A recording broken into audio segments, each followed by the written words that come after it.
Andrew Hawkins joins us this morning on Midnight's Edge in the Morning.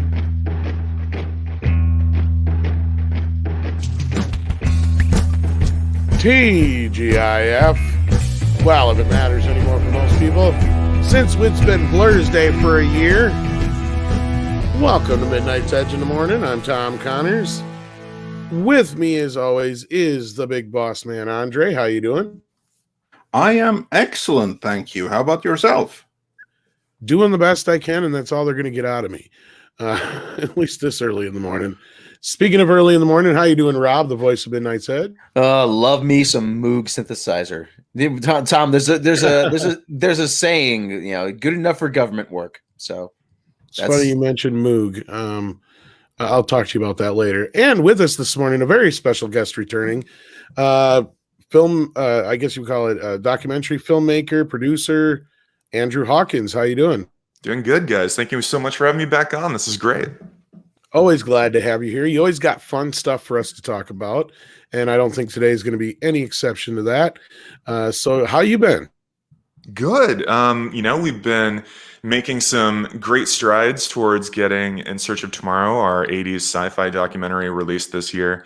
In Search of Darkness Part 2 has come out, and we've been getting a lot of great praise for that, which has been awesome. And that's going to be coming to Shudder very soon at the end of April. So we were happy to announce that. And then I've got some new stuff to share with you guys that I've sent some videos and things over for. So I'm super excited to talk to you about the documentaries that we're doing. Awesome. Very cool. So as you all can hear, we'll be talking, or so you can see from the thumbnails that I see X Morbius is very excited about, who says for $5, oh yes, video game show. I still hope for a Metroid movie someday. And yes, too. Indeed, that is indeed what we'll be talking about today. I know I jumped some super chats. There are some earlier ones, and we'll get to all of that. So today we'll talk some video game movies for a while. As some of you may be aware, there's recently been something of a hit piece on many of, not us directly, but on many of our friends in the YouTube community, and we'll be discussing that later on. But for right now, it's video game show indeed. And we have a great audience here today. We have Silver Nova is here, Mags is here, Spider Unlimited is here, and says, thanks for being my listening companions on my drive up to Vermont, going to my house, writing Getaway, and finishing my next script. You all have a great influence, so I thank you. Take my money. Well, thank you. Thank you for your $19.99. We really appreciate that, and be sure to drive safely. Then, we see more and more people are joining us live. We have Stephen Otten in here, and who also says, hail Midnight's Edge and everyone in the chat. Have a happy Blur's Day. Andrew, don't you miss the days when there was, or back in time 1 year ago, when there actually was a Friday? That's crazy. I think the thing I miss the most is definitely the ability to travel more freely like we used to have over a year ago. I remember around this time I was coming back from an art exhibition in Dresden, and just the ability to be able to really comfortably go international is something that I can't wait until we can do again. But the way that the weeks have all blended together is just nuts. It's like that old Primus quote in the song Groundhog's Day. When you're unemployed, the weekends don't mean quite so much. And I think a lot of us are really feeling that. Yeah, indeed. And we feel with everyone out there who is unemployed, or who are just finishing their studies and trying to get a work right now. Good luck with that. But we hope to be able to take your mind off things and provide something else to put your mind on. So for sure, just provide a little bit of community. We also have Tiberius Monk here, who says, "Get over here." For excellent and insightful discussion on entertainment and pop culture news with Midnight's Edge. Hail Midnighters, Hail koalas. Oh yeah, I'm sure we're going to have some koalas in there later on. And that was the last of the super chats that I was able to bring up on screen, but we have some earlier ones, and I'm going to go through those before we get into the main topic of today. So, starting us off today was Stephanie Janisek Smuggler's Cantina, who sent us $9.99 and said, a little for coffee. Well, thank you so much. And then we had 3 super chats in a row from BK0271 for a combined 7 Canadian dollars. Thank you so much. And he says first, Hail Midnight's Edge. Have you guys heard anything on the latest efforts to get Netflix to pick up the rights to Legend of the Seeker? Legend of the Seeker, anyone? Not Okay. real aware of No, what it no, is. no, Yeah. no. Yeah. So yeah, no, we I'm haven't. assuming Sorry it's about some that. kind of anime thing or something, maybe. Is it on the Sega Mega Drive? Then I don't know. Does it have karate in it? And then it continues. Would love to see Bridget Reagan and Tabret Bethel reprise their roles, even if it's a reboot. 2 powerful, strong, and sexy women done right. Yeah, we'll have to check that out then, but we don't have any information right now. But even so, that's a 2-season series that was out in the late 2000s. Cool looking fantasy, and yeah, the fan base looks like they want it picked back up. Yeah. Okay, cool. Well, fingers crossed for that. Maybe you get your chance. And then finally he said, love your guys' channel, one of my favorites. Oh, thank you so much. And then we have the Fessman93, who more recently said, let's make a movie based on Superman, Nintendo 64. Andrew, you familiar with that You don't game? want to do that, no. Flying through rings.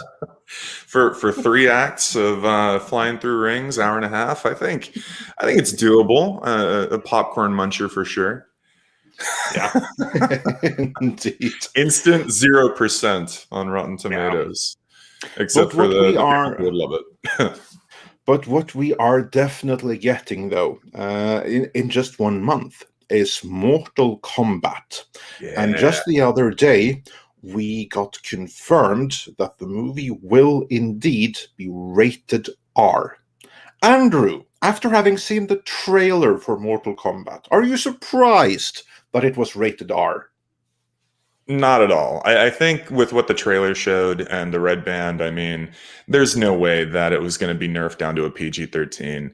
Everything that Sub-Zero's doing, everything that we're seeing from, the fatalities, Kano ripping a heart out, it's got to have been an R unless they were going to just scrap everything that they showed us in the teaser. Exactly. Yeah. So yeah, it's... Tom and Rob, are you surprised that it got an I'm R not rating? surprised. I'm still surprised that I'm looking forward to the movie. I was not expecting it to look so good. Yeah, who knew? I mean, out of nowhere, a great-looking Mortal Kombat movie's coming.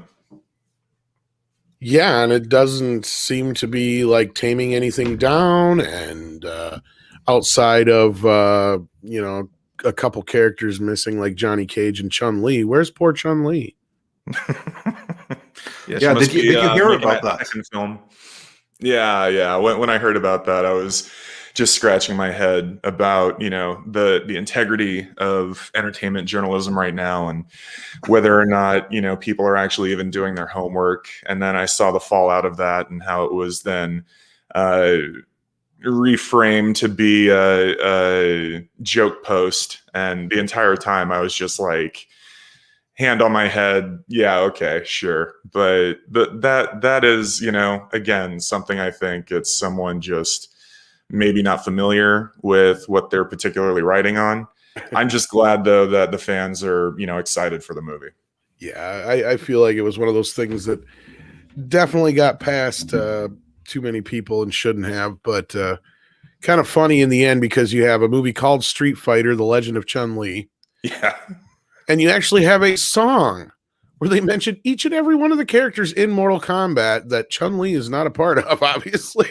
So, But you have to be a pretty good fan to even have heard that, or not to have heard it, but I don't know about that. to memorize all the names. I certainly don't recall like that badass voicing like Scorpion, Jax, Kano, There's no Jax. Yeah.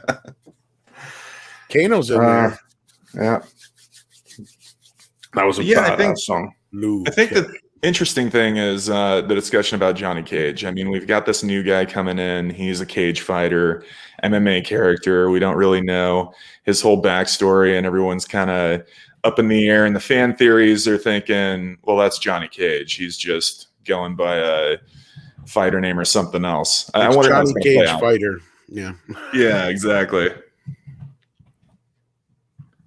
But yeah, I'm excited for it. It was funny. I was even watching the, I think what it was 1996. The old Mortal Kombat came out from Paul W.S. Anderson. Wasn't it 90? Yeah, probably was 96, 97, somewhere in there. Yeah, it was. It even been a little earlier than that. I was going to say, I think it was 95. Yeah. Yeah, I think it was 95. I still love it. It's a ton of fun. Yeah, it's awesome. And Goro looked so good in it. Oh, yeah, those can be effects. Yeah, I love how he's totally practical, too. I mean, that's just great. And as for me, I'll never forget the moment because, like, at that time, Scorpion and Sub-Zero were my two favorite characters in that franchise by far. And it's like that scene where they both come down on the boat. It was like, oh my God, chills. Of course, the scene didn't last nearly long enough, but it was still completely badass to see. Yeah. But yeah, let's go back a little bit through the history of video game movies. And that history, to my awareness, actually begins with the Super Mario Brothers in 1993. What are your recollections of that movie, Andrew? I still watch it. I love it. I'll get a pizza and put it on and watch that, and Teenage Mutant Ninja Turtles the movie. I mean, that film is inarguably a mess. There are so many just ridiculous things going on throughout the entire movie. There's all the discussion about how John Leguizamo was drinking through the entire thing, and it was just ridiculous to shoot. But I think it's immensely entertaining. I love Bob Hoskins. I love Dennis Hopper. Samantha Weaving. The majority of the cast are all fantastic. And again, it's one of those time capsule movies from the early 90s where you don't get production quality or, these big, huge set piece movies like that anymore. So I think it's always good to revisit, and just whether you're having a laugh or, you're enjoying it for nostalgia, it's still fun. Just about everything about that movie should have made it a hit, aside from the fact that it's crazy. Tom, I was about to ask you, Tom. I mean, is that a movie that they just the script just lying there and they plugged Mario and Luigi into, or no? That was written as a Mario Brothers movie. There is such a sordid history that goes with the Mario Brothers movie that there are YouTube videos and documentaries about it. Mm-hmm. But basically, no, they were commissioned. There was people commissioned to make a Mario Brothers movie. The original idea was fairly similar to what the video game was. There was several rewrites, and then this wife and husband directing crew came in, rewrote the entire script, and they basically didn't want to make a Mario Brothers movie. So they came in and rewrote it as a cyberpunk movie. And it really just kind of messed with the entire mojo of the film. So like Andrew was saying, Bob Hoskins and John Leguizamo were drunk through the entire production because they were constantly getting script changes. And they were constantly getting hurt. They were always getting beat up. Yeah, Bob Hoskins actually broke his hand by getting it stuck in a car door or the van door. I've done that. Oh boy. And basically, so yeah, they were constantly getting changes. Like even the studio at the last minute thrusted Yoshi into the movie, and all this other crap. And it was a mess. And I think they shot for like 4 months or some shit like that, and in some old steelworks factory. So they probably all got like cancer from it or some shit. But Yeah, it was not the best of terms to film a film on, but like the soundtrack was great, the production value was great. Like Andrew said, everything like was put together real well. They spent God knows how much money on that movie. Disney even came in and injected a bunch of money into it at the end, and they were part of that. They got the distribution deal on it, and I'm sure they wish they hadn't. Even our buddy Ed Sullivan wrote a draft of that without being credited. So if we ever get to talk to him again, I'm sure we'll be asking him what went into that. But yeah, the original idea for the script was way different than what we got. Yeah, I think that's right. Ed Solomon wrote a treatment for it sometime after he did Bill and Ted's Bogus Journey. Yeah. And I got to correct myself. Samantha Mathis is fantastic in it as Daisy. Yes. This isn't a Peach movie. This is a Daisy movie. So it kind of ties into the video game Super Mario Land stuff. But also you got, Fisher Stevens in there, and you got, just so many Dennis crazy... Hopper is Koopa. Yeah. And it's just one of those crazy lightning in a bottle, too many hands in the pot, wild movies. But I totally agree with you, Tom, that, it should have been a hit with everything going for it. And it just whiffed in every audience for some reason. But I know there's a huge chunk of us who grew up with it and who love it and, still look back on it as a really fun time. I mean, as a movie, it's fine. I like it, enjoyable, but it's no Mario Brothers movie, that's for sure. And no, it's a crazy cyberpunk movie. You're absolutely right. Big Bertha in the dance club, and at the very end, Lance Henriksen is the king coming down from the huge mushroom spore. All that stuff. It's wild. Yeah. So you never actually saw the movie, Rob? I've seen bits and pieces of it. I haven't committed myself to sitting down and watching the whole thing in its entirety. Just in passing, Mario Brothers is on. That's cool. And just maybe I'll get back to that. I'd like to know where you'll find that anymore. Like nobody's showing it anymore. It was just not, I can't remember how long ago that was. I had to import the Blu-ray. Let's put it that way. It is very difficult to come across. It's been scrolled away. Yeah. It used to be on like HBO all the time. I remember it was like one of those daytime movies that they were constantly playing in the mid 90s. And yeah, you just, maybe you got it somewhere recorded on tape and a box in the attic. Who knows? There was a DVD that came out way back when, but it was just basically a rip of the Laserdisc. Yeah, and Disney hasn't revisited it since. One of those New Line hard boxes, and then it's just been shelved for a decade and a half. Yeah, I'm surprised that you haven't seen it, Rob. Given like how frequently you are compared with Super Mario, at least in terms of outwardly appearance. So it was his day the other day, March 10th. Mario Day. Yeah, that's right. Yeah. Yeah, and that actually reminded me, I have some expired milk in the fridge that I have to get rid of. So do I. Expired milk is tight. When I think of Rob, I think of spoiled milk. Now I'm thinking of Duckman. Remember that cartoon Duckman? Good Lord, I'm drinking expired milk. What the hell are you staring at? So great. That was on USA, I believe. Yep. That was Hey Dodd. That was a funny Tom, Tom, is that on DVD? Probably. Okay. As for the Super Mario movie, though, I would just say that that's what you get when you hire the creators of Max Headroom to do Superman, to do Super Mario. And I cannot think of two properties that are more diametrically opposed than Super Mario and Max Headroom. But if you were to splice the two together somehow, then that movie is what you get. So certainly it's a very interesting thing, we can say that. But that wasn't the end for video game movies, although it was hardly a flying start. I do believe the next one after that may have been Double Dragon. Now, who here has seen Double Dragon? And if so, were you familiar with the game? Oh, yeah. I remember, yeah, again, that was one of those that was on cable all the time. And I actually do like the Double Dragon movie, and a lot of people really give it a hard time. And it's just one of those things where, again, it's combining the Nintendo property with the cyberpunk aesthetic, because you've got, Billy Lee and his brother just stuck in this kind of future world, living in a movie theater, and you got Robert Patrick coming in as this wild, white-haired sort of guru villain, and the mystic element of it. It's all really jumbled together stuff. But I grew up loving the Double Dragon original game on arcade and on regular Nintendo. I mean, that was one of my all-time favorite beat-em-ups, and still is.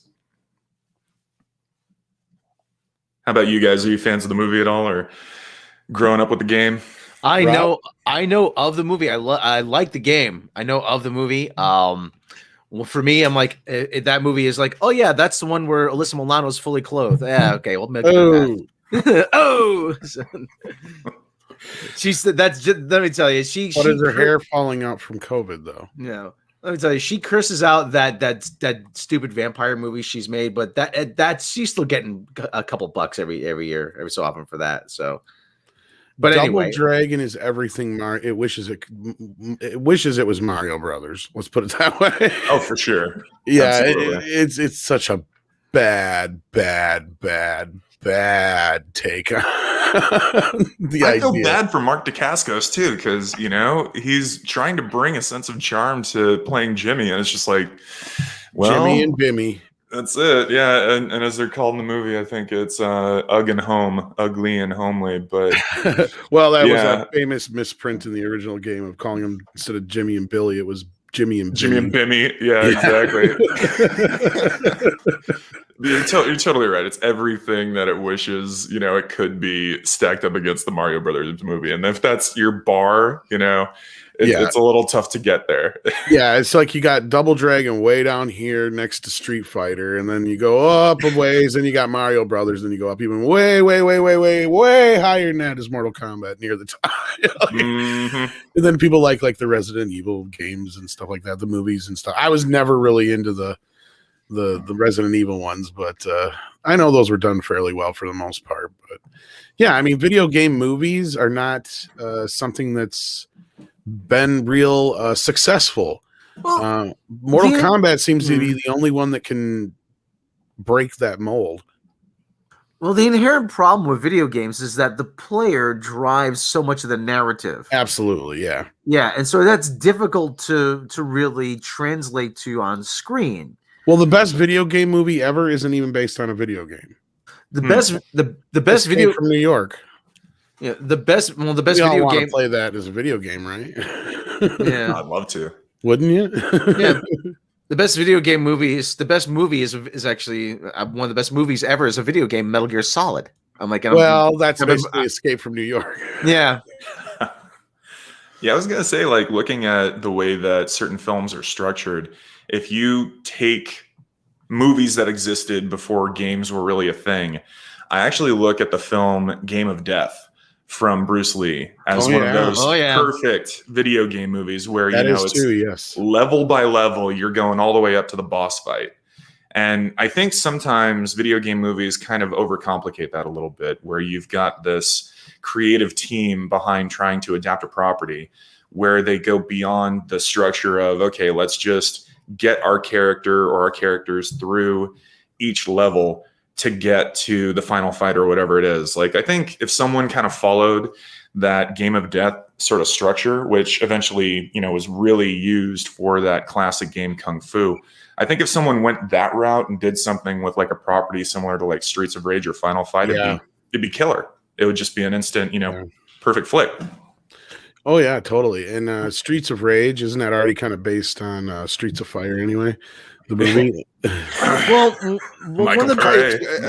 actually kind of is, and also the game itself, the game mechanics. That's what I mean. Actually, from Double Dragon. Not the mechanics, but the first game. Yeah.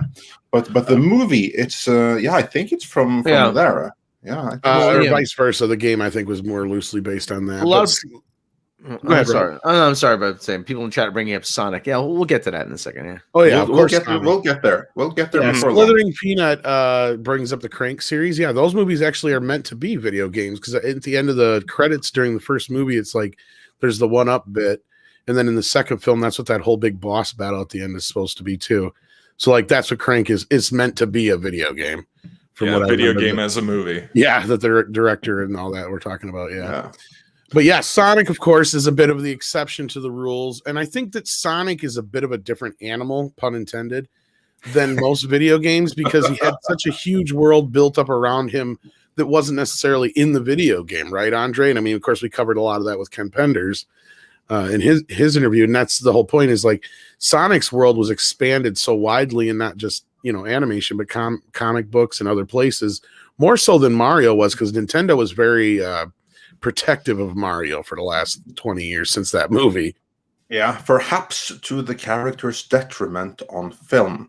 And I do believe that Sonic the Hedgehog may be like the most commercially best example of what you can do. Because honestly, in my book, that's the best theatrical movie of last year, bar none, regardless of any publication trying to tell us that, no, Birds of Prey was better.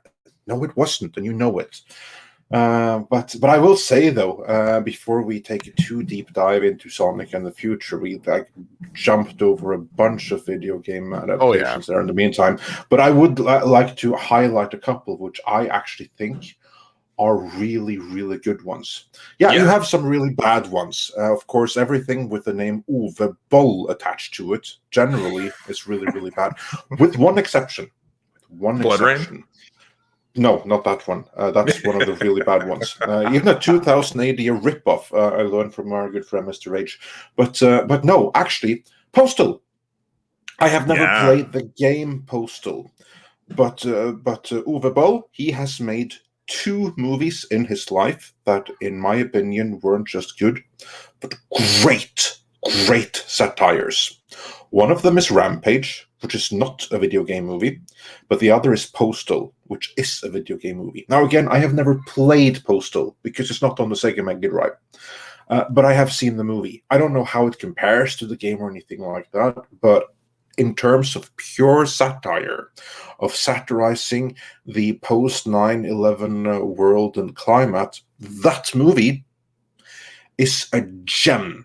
It is a completely underrated gem, and it's fantastic in every single way as a social satire.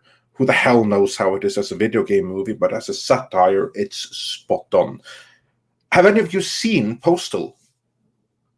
No, see, I've seen chunks of it. Yeah. And I know, that's a Zach Ward movie. Everyone knows him as Scott Farkas from A Christmas Story.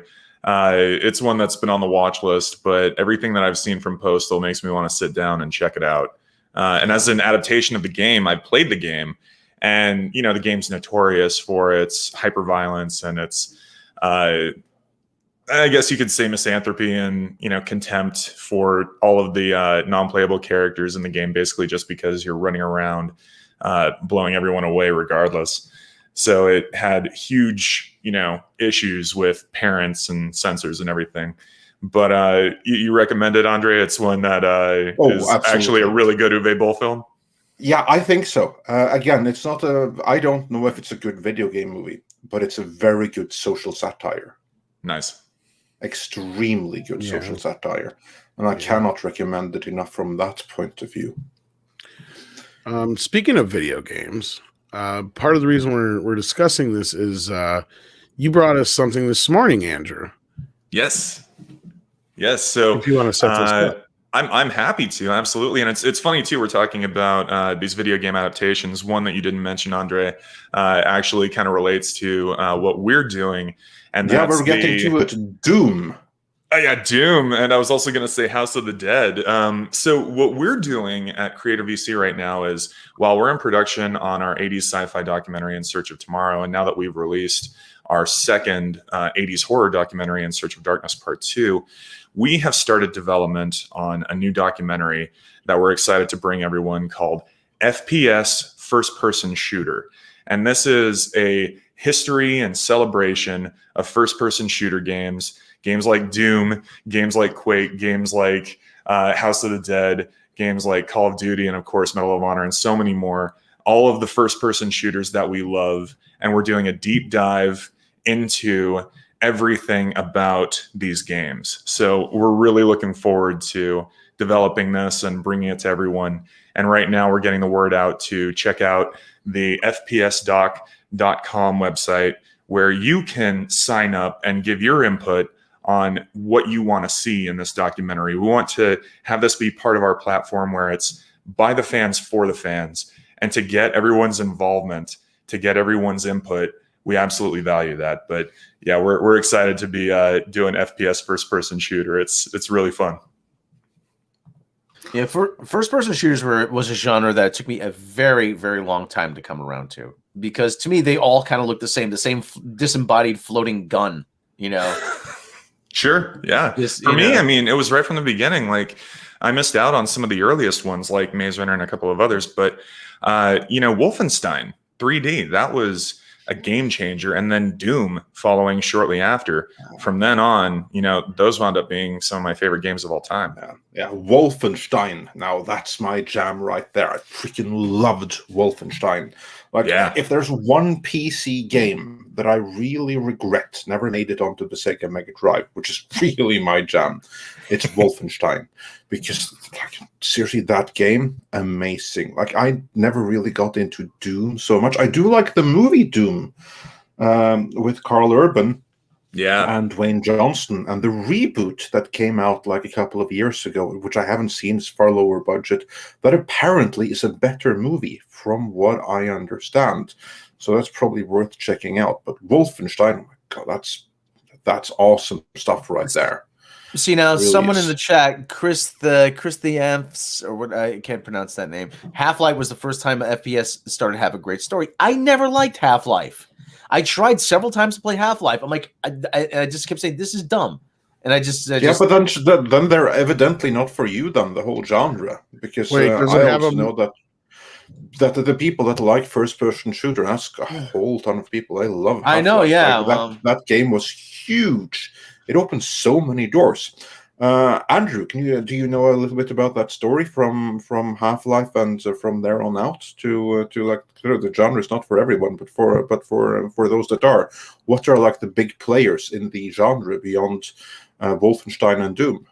Oh yeah, well, I mean, of course, you've got GoldenEye 64 as one of the all-time great for consoles, and then right on the tail of that, you've got Turok, which is still being ported to Nintendo Switch right now. The classic is just a great favorite, but absolutely Half-Life is one of those that was a huge fan favorite. And then you've got like we talked about earlier, Metroid. I'd love to see a movie of that. Metroid Prime is a shift in the series where you get that first-person shooter perspective and play an amazing game on the GameCube, but some even more modern ones, like the new Doom games, are amazing. Dusk is a great indie title that goes back into horror shooter territory, which has some classic, almost Quake-like design to it, but it's a favorite. The BioShock series, Left 4 Dead. You've even got that Judge Dredd game that was an awesome first-person shooter, and the Aliens vs. Predator game that came out way back for the Atari Jaguar and PC.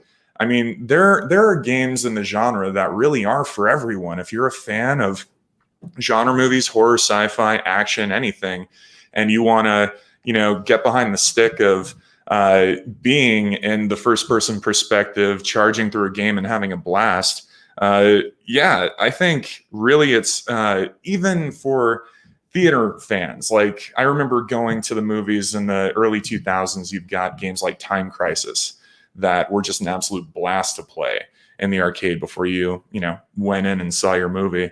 And yeah, it's something that we're really exploring. We're getting developers, we're getting designers, we're getting game directors, we're getting people who write about games, people who do essays and extensive reviews and so much more. And it's, again, celebrating this genre, this specific style of gameplay, but all of these games that encompass that. And it's a really, really good time so far. And we've got a great trailer, a teaser trailer that we've put together that, we think sort of shows exactly how we're coming at this. Well, I guess then that's probably a good place to show that, and then we'll get to some super chats. Well, how's that sound, Andre? Sounds perfect. Roll trailer. Let's rock.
Come get some.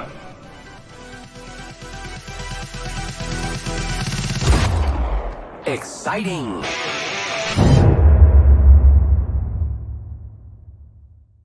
Now this is a force to be reckoned with. All right. Well, there's something to look forward to. Is there anything you want to tell us about the documentary right now, Andrew? Yeah, well, just to talk about some of the other heavy hitters that we saw in the trailer, of course, Halo, Duke Nukem, so many more. The documentary is in production right now. We are going to be launching the Kickstarter very soon, so keep an eye out for that. And the best way to track all the progress and come along for the ride with us is go to @FPSDoc across social media, Twitter, Instagram. We're also on Facebook. And then hit up our website. Go to fpsdoc.com. And like I said, give us your input. Tell us what you want to see. Tell us your favorite first-person shooter games. And having everyone's input and having the fans along for the ride is a huge part of what we do with our documentaries. So we're really excited to bring this to everyone. I have a request on that note right away. Yeah. Virtua Fighter, one of my all-time favorites. Is that going to be a part of it, or does that not fall within the first-person shooter? Because that's like one where you have like a gun, at least in the arcades. Mm-hmm. Virtua Fighter, that's one that the Virtua Fighter that I remember is the fighting game. Now, the one that you're talking about, Virtua Cop is the one I mean. Yes, because like I talked about, Time Crisis and games just like that, the arcade games where you've got the light gun, that is a part of the discussion. So we absolutely have games, even going into ones like Duck Hunt, where they're not the traditional type of first-person shooter, but you still have that perspective. That's absolutely going to be getting a segment where that gets brought up in one capacity or another. But yeah, Virtua Cop is great stuff. Yeah, it is indeed. It is indeed. So that's very, very cool. But the games that we're going to highlight the most are going to be the heaviest hitters of the first-person shooter genre, basically. And like I said, bringing in developers, bringing in super fans, bringing in celebrity speakers, bringing in people who made the games and have great things to say about the games. That's what we're all about, just like we do with our horror and sci-fi documentaries. Awesome. Can't wait to check that out. And you guys are very thorough, of course, so I cannot imagine this will be any less thorough. But we have some super chats we need to get through. We got a couple we can highlight right now, and then we'll have to go back to the ones we left off on. The Hijabi Gamer. Yes, you do those exactly. That's what I wanted to. The Hijabi Gamer says Destiny and Destiny 2. Don't forget them. Are they part of the proceedings, Andrew? They're on the list, and if you want to make sure to give us your word, get over to the website and put it on paper, because we have everything that we're collecting, and we want to highlight what you want to see. Awesome. Do you have a link I can share of the website in the chat here, and then I can throw that in the? Absolutely. That is fpsdoc.com. All right. So we'll get that link for you. And then we got Okie Drummer Guy 89 sending in $1.99, says, please include the Marathon Trilogy in your FPS doc. Well, is that one that's on the list too, or is that one they should probably get over there and let you guys know about? Get over there and let us know about it. Hit us up and there you go. Sign up so you can track as the documentary gets made, and we want to hear everything from everyone. That's it. All right. And then Mr. Tickle Trunk has a technical question. Yes. Who did the editing for the FPS trailer? It's absolutely phenomenal. So that's our director. Our director, Christopher, is an amazing filmmaker and also visual effects creator. He put that trailer together with all of our input from the first development of making the documentary, and he did a phenomenal job. So yeah, he's going to be basically behind the wheel of the documentary and putting it together. And that pace and that energy that you get from that trailer is exactly what we're bringing to the film. Awesome. And then Grand Wazoo sent us in a €5 super sticker. Thank you so much for that. We appreciate it. Those help keep the lights on. So Andre, let's go back to some of the earlier super chats. What do you got for us? Yes, indeed. I got what we got is did we get the one from Stephen Otten, who said, my problem is I'm not too well versed in video games, only have the movies to go by, and they're a mixed bag. Give me a Galaga movie any day. Yes, Galaga. Yeah, that would be quite the movie. Mr. Tickle Trunk also sent a little doggy super sticker, and Alex Acera says for $9.99. Thank you so much. No, first he said for $19.99, because I read them out of order here. Louis Tan potentially is the next big thing given his prominence. I'm sure he is Kuai Lang, Sub-Zero Prime in the premise, cast social media, and Tan's stoic demeanor. I think they waited to promote it due to it being obvious. I think so too, but we shall see. And then he said for another $9.99, thank you so much. Last thing, I recommend Street Fighter Assassin's Fist. Joey Ansa faithfully adapted it and made a great martial arts drama cast.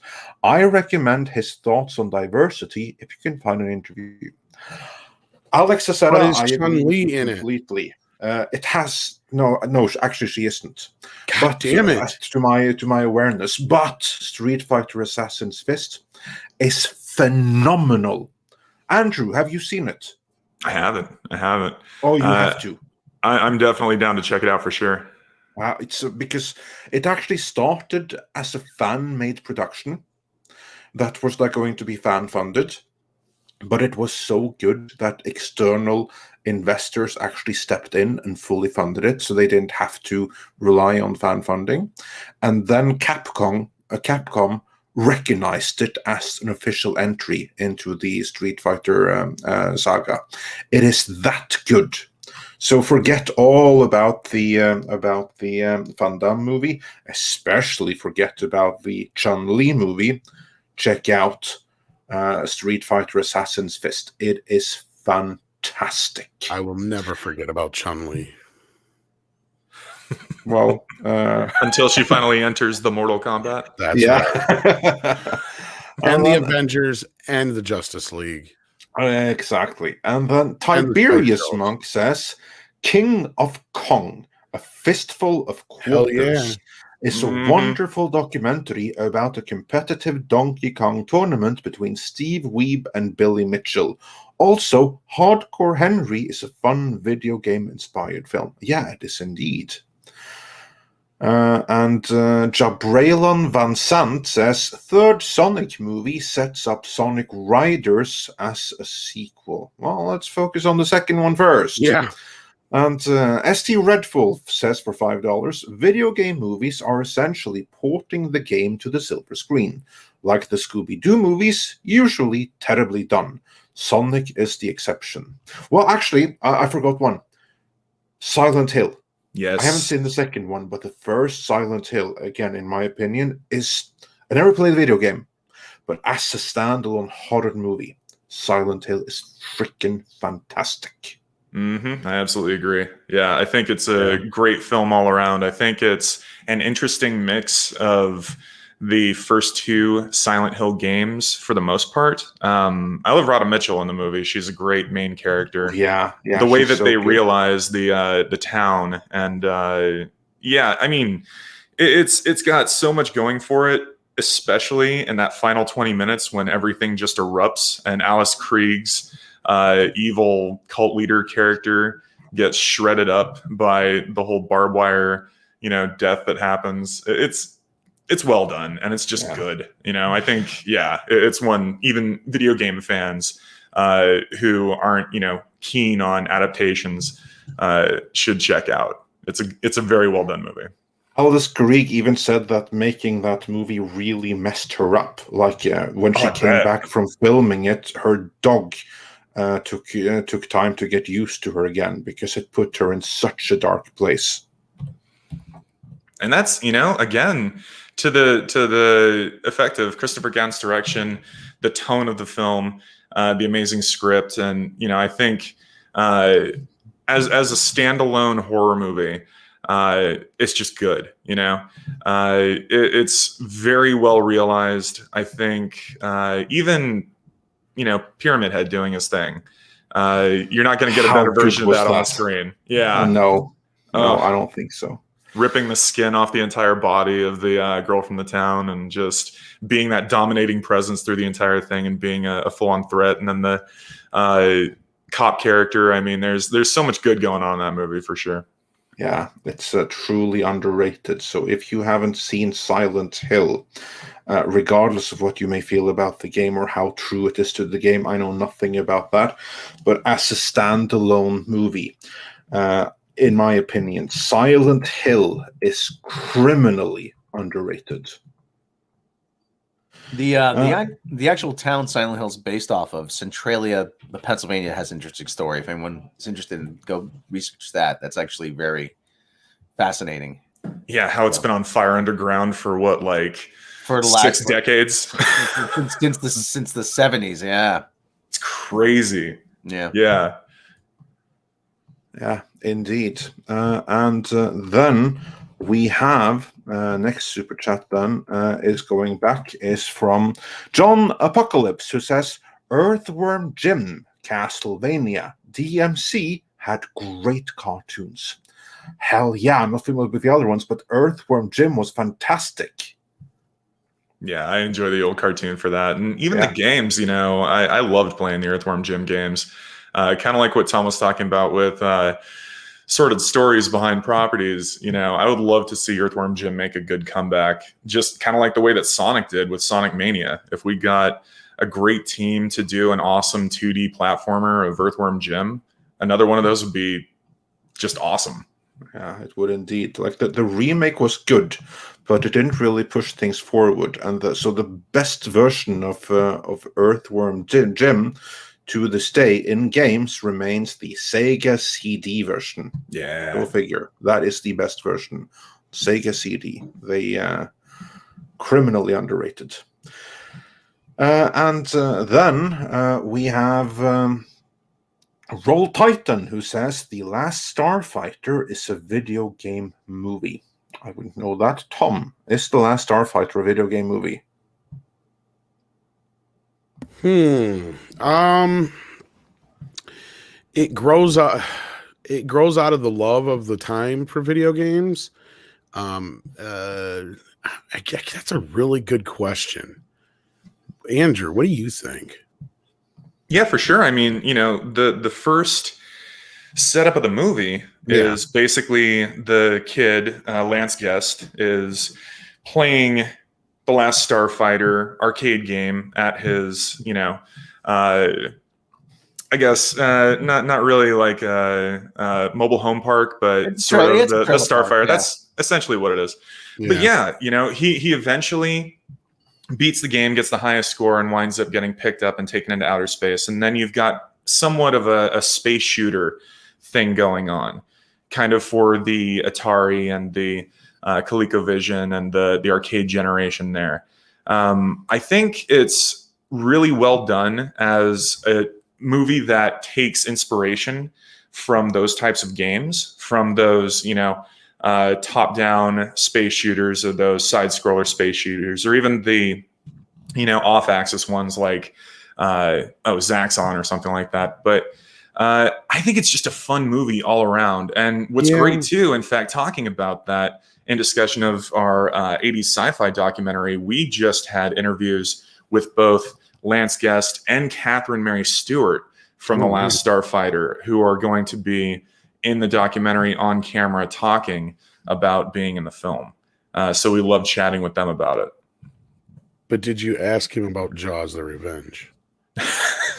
We're saving that for a very specific targeted documentary that we're going to be doing about knockoff sequel awful. No, I'm just kidding. Yeah, we just had a great conversation with him about his career and the movies that he's made, especially the ones that pertain to what we're doing with the sci-fi doc. Right.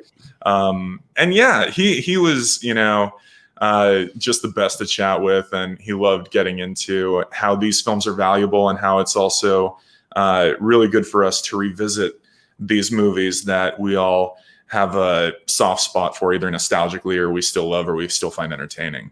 But yeah, I would say that, Last Starfighter is definitely a video game movie in the way that it honors video games that relate to, space shooters and that type of film and all of that.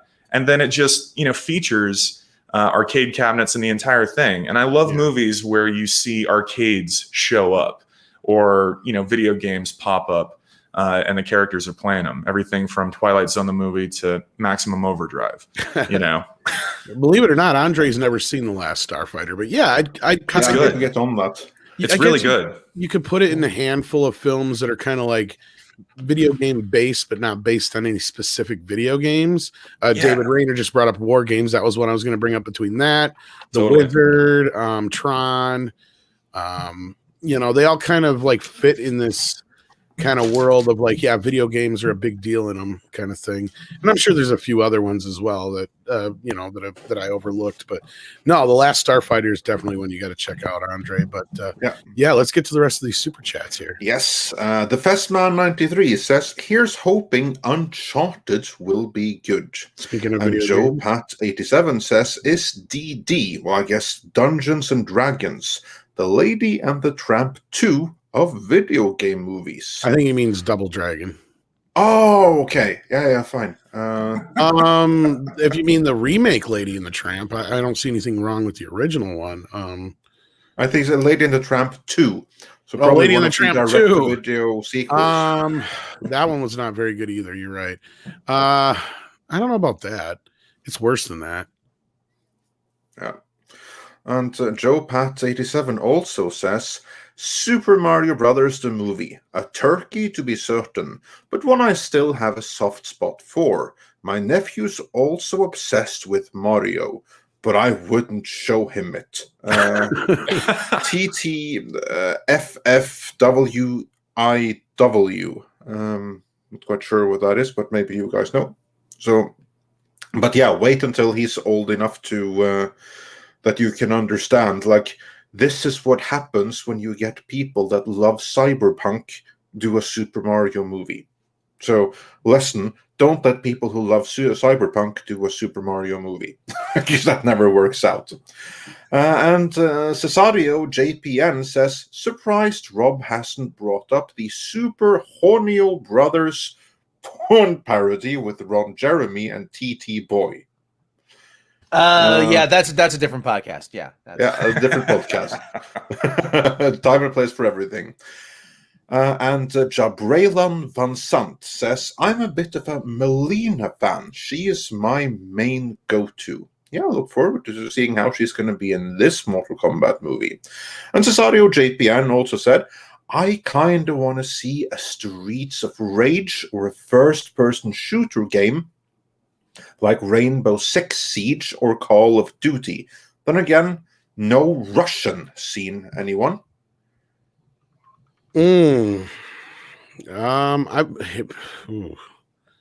don't know. I've only played a couple of the Call of Duty games. I mean, I don't know how well they translate because is there really even main characters in those? Like, well, is there even storyline to them? There's kind of three main characters. They do have like a running storyline though, or? Yeah, I mean it's the story of the war told through the eyes of three different characters. Really. Okay. Yeah.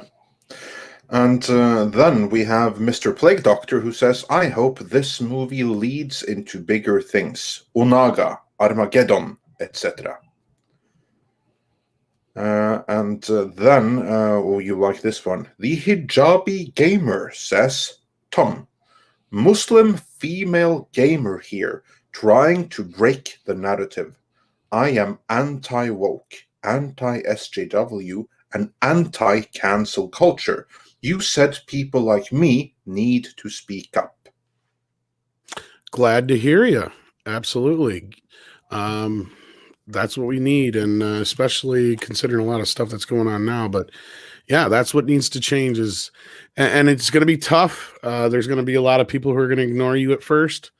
But yeah, reach out to me on Twitter and send me like your links and stuff, and I'll definitely check out your channel. Yeah.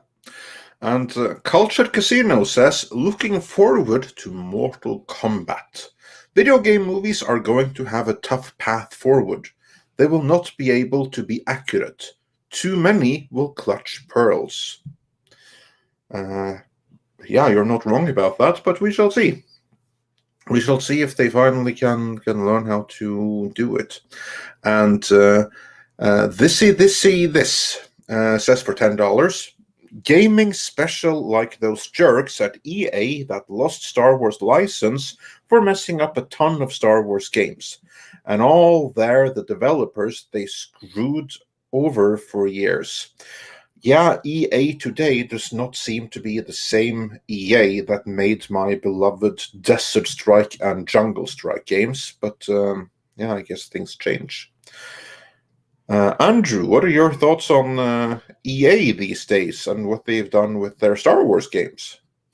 Yeah, I'm with a lot of people who talk about EA having troubled issues with IPs and, of course, microtransactions and all the problems that go with having, I guess, production teams that are focused more on income and revenue than actual gameplay and design and fun and entertainment. I would love to see EA just, giving developers free reign to come up with great games without the restrictions of having to, check the boxes of, all right, well, we need to make sure that whenever a player is doing a certain thing or building a certain thing, that there has to be a paywall at some point. I want them to kind of shake that bad reputation that they've got. And, like you're talking about Desert Strike and the classics. I mean, I even love playing those across platforms, even on Game Boy, but that was long before the current state of games that we're in right now, where everything has to be networked and everything has to be accounted for with DLCs and additional funds being plugged in from players all the time. I want them to not screw up properties like Star Wars and things like that. I want it to go back into a creative mindset instead of just a bottom line mindset. And I actually have friends who develop games and have released games with EA in the past that are looking at new properties and new releases. And it seems like, things are looking good in the future. So my whole thing is, let's just get there so everyone's happy again. Yeah, indeed. Let's hope that EA are able to bring back some of their past glories. And then more recently, we have Mecha J that says for $10, I've seen some fan films of video game movies done much better than the ones done by Hollywood. That's because fans know and understand the property much better. Yeah, you're not wrong. And CZ says, best video game to movie adaptation, Street Fighter 2, the animated movie. Oh, That's hell yeah. one. That one's I'm not great. It's amazing. I love that one. And I don't even like anime, but I like that one. And Hypergiver 2 says, I'm thrilled knowing that Uwe Boll is no longer making movies. Now we need to get Paul Anderson and Mila Jovovich to stop because Monster Hunter sucked. It sure did. But I think that they announced like a new movie today or something, didn't they? See, I missed that news. If they've got a new one coming, I got to check it out and keep an eye on it. Because who knows if they're ever going to go back to Resident Evil like the what? Well, that's 8 been they plugged out? rebooted. That's been Right. like they're making 6 more, but that's a rebooted series. Finally walking away from Alice and Paul W.S. Anderson's direction to take it in a new way. Then Different direction. That's exactly what they're doing. But they're planning 6 of them, so they're going to milk that for a long time. That is for certain. But yeah, I think that he announced something new. I don't see right now what it was, but I'm sure it's going to have Mila Jovovich. He usually does. Yeah, which I don't blame him for. But yeah. And also, I like Mila Jovovich. Just too bad that Monster Hunter sucked so bad. And I kind of like checked out after Resident Evil after the second movie. But I really like that first one. yeah, I'm seeing the next one that they might go for is a George R.R. Martin short in the Lost Lands, and that'll inspire their new fantasy film, whatever it winds up becoming. But that got announced here recently, so that's what we've got up next from Mila and Paul W.S. Anderson. We'll see how it goes. Well, I'm sure they can't do any worse than the guys that messed up Game of Thrones. So, or certainly they messed up the landing worse than any landing has ever been messed up before. But yeah. And then Troy Pacelli says, hit the thumbs up, people. Yes, hit that like if you like what we're doing here. And Nelson Sharetta says, Rob, heard of Resident Alien? Wednesday, 10 p.m. Sci-fi. Funny you should mention that. Resident Alien, Wednesdays at 10 on Sci-Fi. I've been for if Andrew doesn't get the running joke. I've been talking to Resident They owe Alien you like, some money. please, for the love of God, people, I want this show to get renewed. So I'm trying to turn as many people onto it as I can. They owe you money. Andrew, have you seen it yet? I haven't seen it yet, but I remember you talking about it the last time I was on, and it's still one that I gotta get to. Absolutely worth it, huh? Yeah, Resident Alien, Wednesdays at 10 on Sci-Fi. There you go. There you go. And Tom, Stephen what time Austin is that on says again? 10 p.m., I believe. And then Stephen Otten says, if you liked Silent Hill, then check out Brotherhood of the Wolf. It's by the same director. Mark Dacascos is in it. Plus, there's nudity and karate. I love Brotherhood of the Wolf. That's a great movie. Lepak Deleu, excellent film. Yeah. So good. It is indeed. And Nelson Sharetta says, LSF. What do? We die.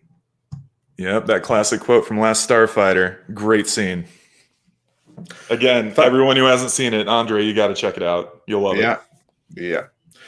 And Christopher Tock says for $10, the 3 best fan games: Sonic Mania, another Metroid 2 remake, and Streets of Rage remake. You all owe it to yourself to try it. The latter 2 are free. And Sonic Mania is freaking fantastic. And with that, I do believe we are caught up to this moment, unless there was something that happened right or something that flashed by right now in this this moment. I don't think so. You got all the like Troy Pacelli's here. Oh, yeah, hit the like, people. Yeah, we got that one. And we got then oh we yeah, are. we did get him. Okay. Yeah, then we are caught up with super chats. Oh no, I take that back again. The DCV Titan says a decent game movie, Wing Commander. Yeah. That one actually wasn't half bad. Like, there are so many video game movies that are underrated and forgotten because they kind of like just fell in with the time that they were made, so that people forgot about them, I guess. Well, there was one that I was going to mention that we haven't talked about yet that's almost completely forgotten because it never really made its way outside of Japan. I don't know if you guys have ever heard of this, but this is from 1989. It's Kiyoshi Kurosawa's Sweet Home, and it was based on the game that came out for the Famicom from Capcom. Sweet Home is the game that inspired what would eventually become Resident Evil. And this is one of the first real horror games where you go through the haunted house setting. You have your turn-based action. You see all these different horrific enemies and bosses as you work your way up to the ghost that's running the entire plot. It's excellent. The game is fantastic, but it was never taken outside of Japan, except there are some great fan translations that are available out there for people who go looking for them. But the film Sweet Home is a really good late 80s Japanese horror film that was made directly in line with the game, and it's got great effects. Like Dick Smith, who worked on The Exorcist and Ghost Story and so many others, he brings some incredible moments to when some of the characters die off. It's one that, again, it's hard to find, but if you can get 1989 Sweet Home, it's highly recommended for fans of haunted house films and Japanese horror. Oh, very cool. Thanks for that. And Morgan King wonders, is Dune a video game movie or a game based off of a movie? No, Dune is not a video game movie, but there have been multiple games which are based on both the Dune books and the Dune movie. There is at least one game that is based on the movie, and that is the Sega CD version. That I've got that one explicitly based on the movie. Everything else, I think, is generally based on the books. Yeah, Dune and Dune 2 are both great games. Amazing, Dune 4, with Paul Atreides as portrayed by Kyle MacLachlan on the cover. Fully tied in with the David Lynch version. As for Dune 2, I have it right here. If I had the webcam, Nice. I would have shown it because it's right here on my shelf, like literally a meter and a half away from me. So I have that on proud display. And that one's Dune often 2, credited as the Battle best Dune game of all time. Dune 2. I believe you. That game is freaking fantastic. That's awesome. So that is a very, very cool game.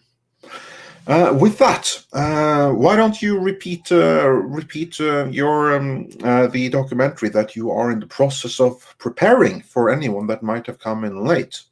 Yeah, absolutely. So what I've talked about with you guys today and with everyone watching and listening in, we are working on a documentary based on first-person shooter games that we're excited to announce is in development right now.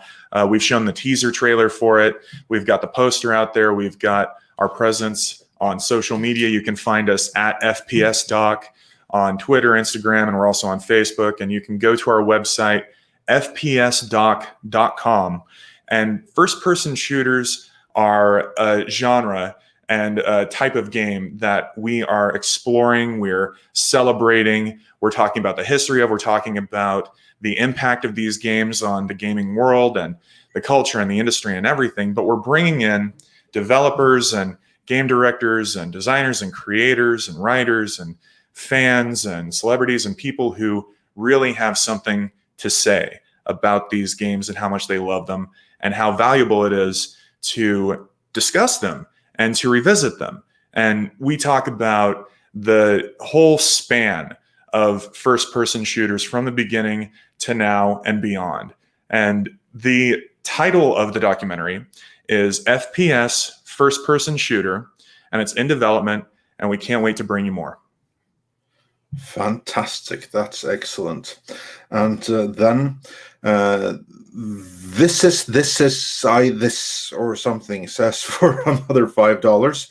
In 1984, there was a film called Cloak and Dagger, which had an Atari game tie-in of the same name. Actually, there were many movies at the time that had like video game ties in back then. Conan got it. E.T. even had a video game tie-in. Notoriously, legendary as that was. So Alien as well, Ghostbusters. I mean, there were so many games that were basically setting the foundation of what eventually would become the game IP adaptation stigma that we've gotten over the years. It's difficult too talking about video games to movies and then vice versa, because it's very rare when anyone gets it right, but when it does, it's always awesome. Indeed, it is. And we have Just a quick question for Andrew. Yeah. What is the I know the narrative problems that the player controls the narratives, but is there still this perception of in Hollywood that kids play video games, so we don't have to make it good? I mean, what's the barrier here? I hate to say it, but that seems to have kind of been the mentality. I know that it was that way when we were all growing up, where you get that in the early 90s. Oh, the Super Mario Brothers game, nobody knows what that is. It's just Nintendo. Kids play Nintendo. Nobody cares. Let them, whatever. And it can be as bad as it wants, but it'll still make money. I think the fact that we're all, as video game fans in our, earning years, decades of life, we're all mature, we're all adults, we're all, people who are the ones who are paying for these, streaming costs and the tickets when we get back into the theaters and everything else. The mentality is starting to change, but there's still that stigma where some people do seem to look at video games as a lesser form of entertainment. But then when you actually talk to the fans, it's one of the most dominant entertainment industries in the entire world. And that's undeniable. So when you have creators and directors and writers and people with visions who take this stuff seriously, you get great stuff. And that's what I'm hoping from the new Mortal Kombat. I know James Wan is a huge fan of the property. I'd love to see how, this movie winds up being one of the most successful video game films ever made. You look at Sonic, and that was done incredibly well after all of the nonsense and redesign stuff. You actually had people go in there and do it right. And you look at the fan films, like we're talking about with the Street Fighter film, that wound up getting basically put in canon as part of all of Street Fighter. When you have the right people making the movie, it's a hit. But when you have people who think, oh, that's no big deal, that's not, and I can just, get it out there and it'll make money, I always feel like that's the wrong approach. But again, I can't wait to see what Mortal Kombat's going to be. Indeed. And Christopher Tock says, Andrew, does it cover the rise of the Triad? That Lee Jackson soundtrack was top shelf. Oh yeah, that's one that we've definitely discussed. Like I said, head over to fpsdoc.com, sign up, give us your input. Tell us that you want to see this in the documentary. And again, this is by the fans for the fans, because we're listening to you guys. We want to cover what you want to hear and what you want to see and what you want to have talked about. So Rise of the Triad, yeah, that's an awesome shout out for that one. And yeah, too cool. Awesome. Indeed. And then I would like to highlight what WTF viewer says, then there were movie rip-off games like Rastan ripping off Conan the Barbarian. Yes, Oh, yeah. indeed. Yeah. That's like a whole genre unto itself, of course. Yeah. Yes. Because the Rastan games are literally like they changed nothing. They made exactly the same thing they were going to make, and if you look at the box art, that's Conan. I was just gonna say that's the funny thing that that reminds me of this comment reminded me of was the box art. It's so reminiscent of 80s and 90s video store box art where you go in and you look at these video games and you know you're not getting what you're promised, and even more so with the video games than the movies, right? Like, because that was always a thing that was like, you know, like Contra has like Arnold Schwarzenegger and Billy, or some people say it's Schwarzenegger and Stallone. Yeah, totally. How much awesome did the old Atari box arts make the games look? But you used to fill in the gaps. Oh, that was imagination. a whole nother level of like fuckery there. Wait a second. That's it, man. If you give it 1 second, speaking of like rip-offs, because I just so happen to have the Rastan art right here. That's awesome. Just give me 1 second here, and we shall see. There we go. That's the Conan rip-off game right there. Oh yeah, I love it. Rastan, and that's literally like a pose from the comics. I was going to say it looks like it was lifted right from one of the. It is lifted straight from one of the covers. They just did. I mean, I don't think they even did a paint over. They just cut it out, probably and put it over a new background. That's Conan right there. This is so like 80s and 90s, yes. Yeah, and you know what's so tragic about it? Because like the original Rastan game, it kind of sucked, and it's completely it has no shelf life beyond when it was released. And Rastan 2, even worse. But Rastan is that the 3, subtitle?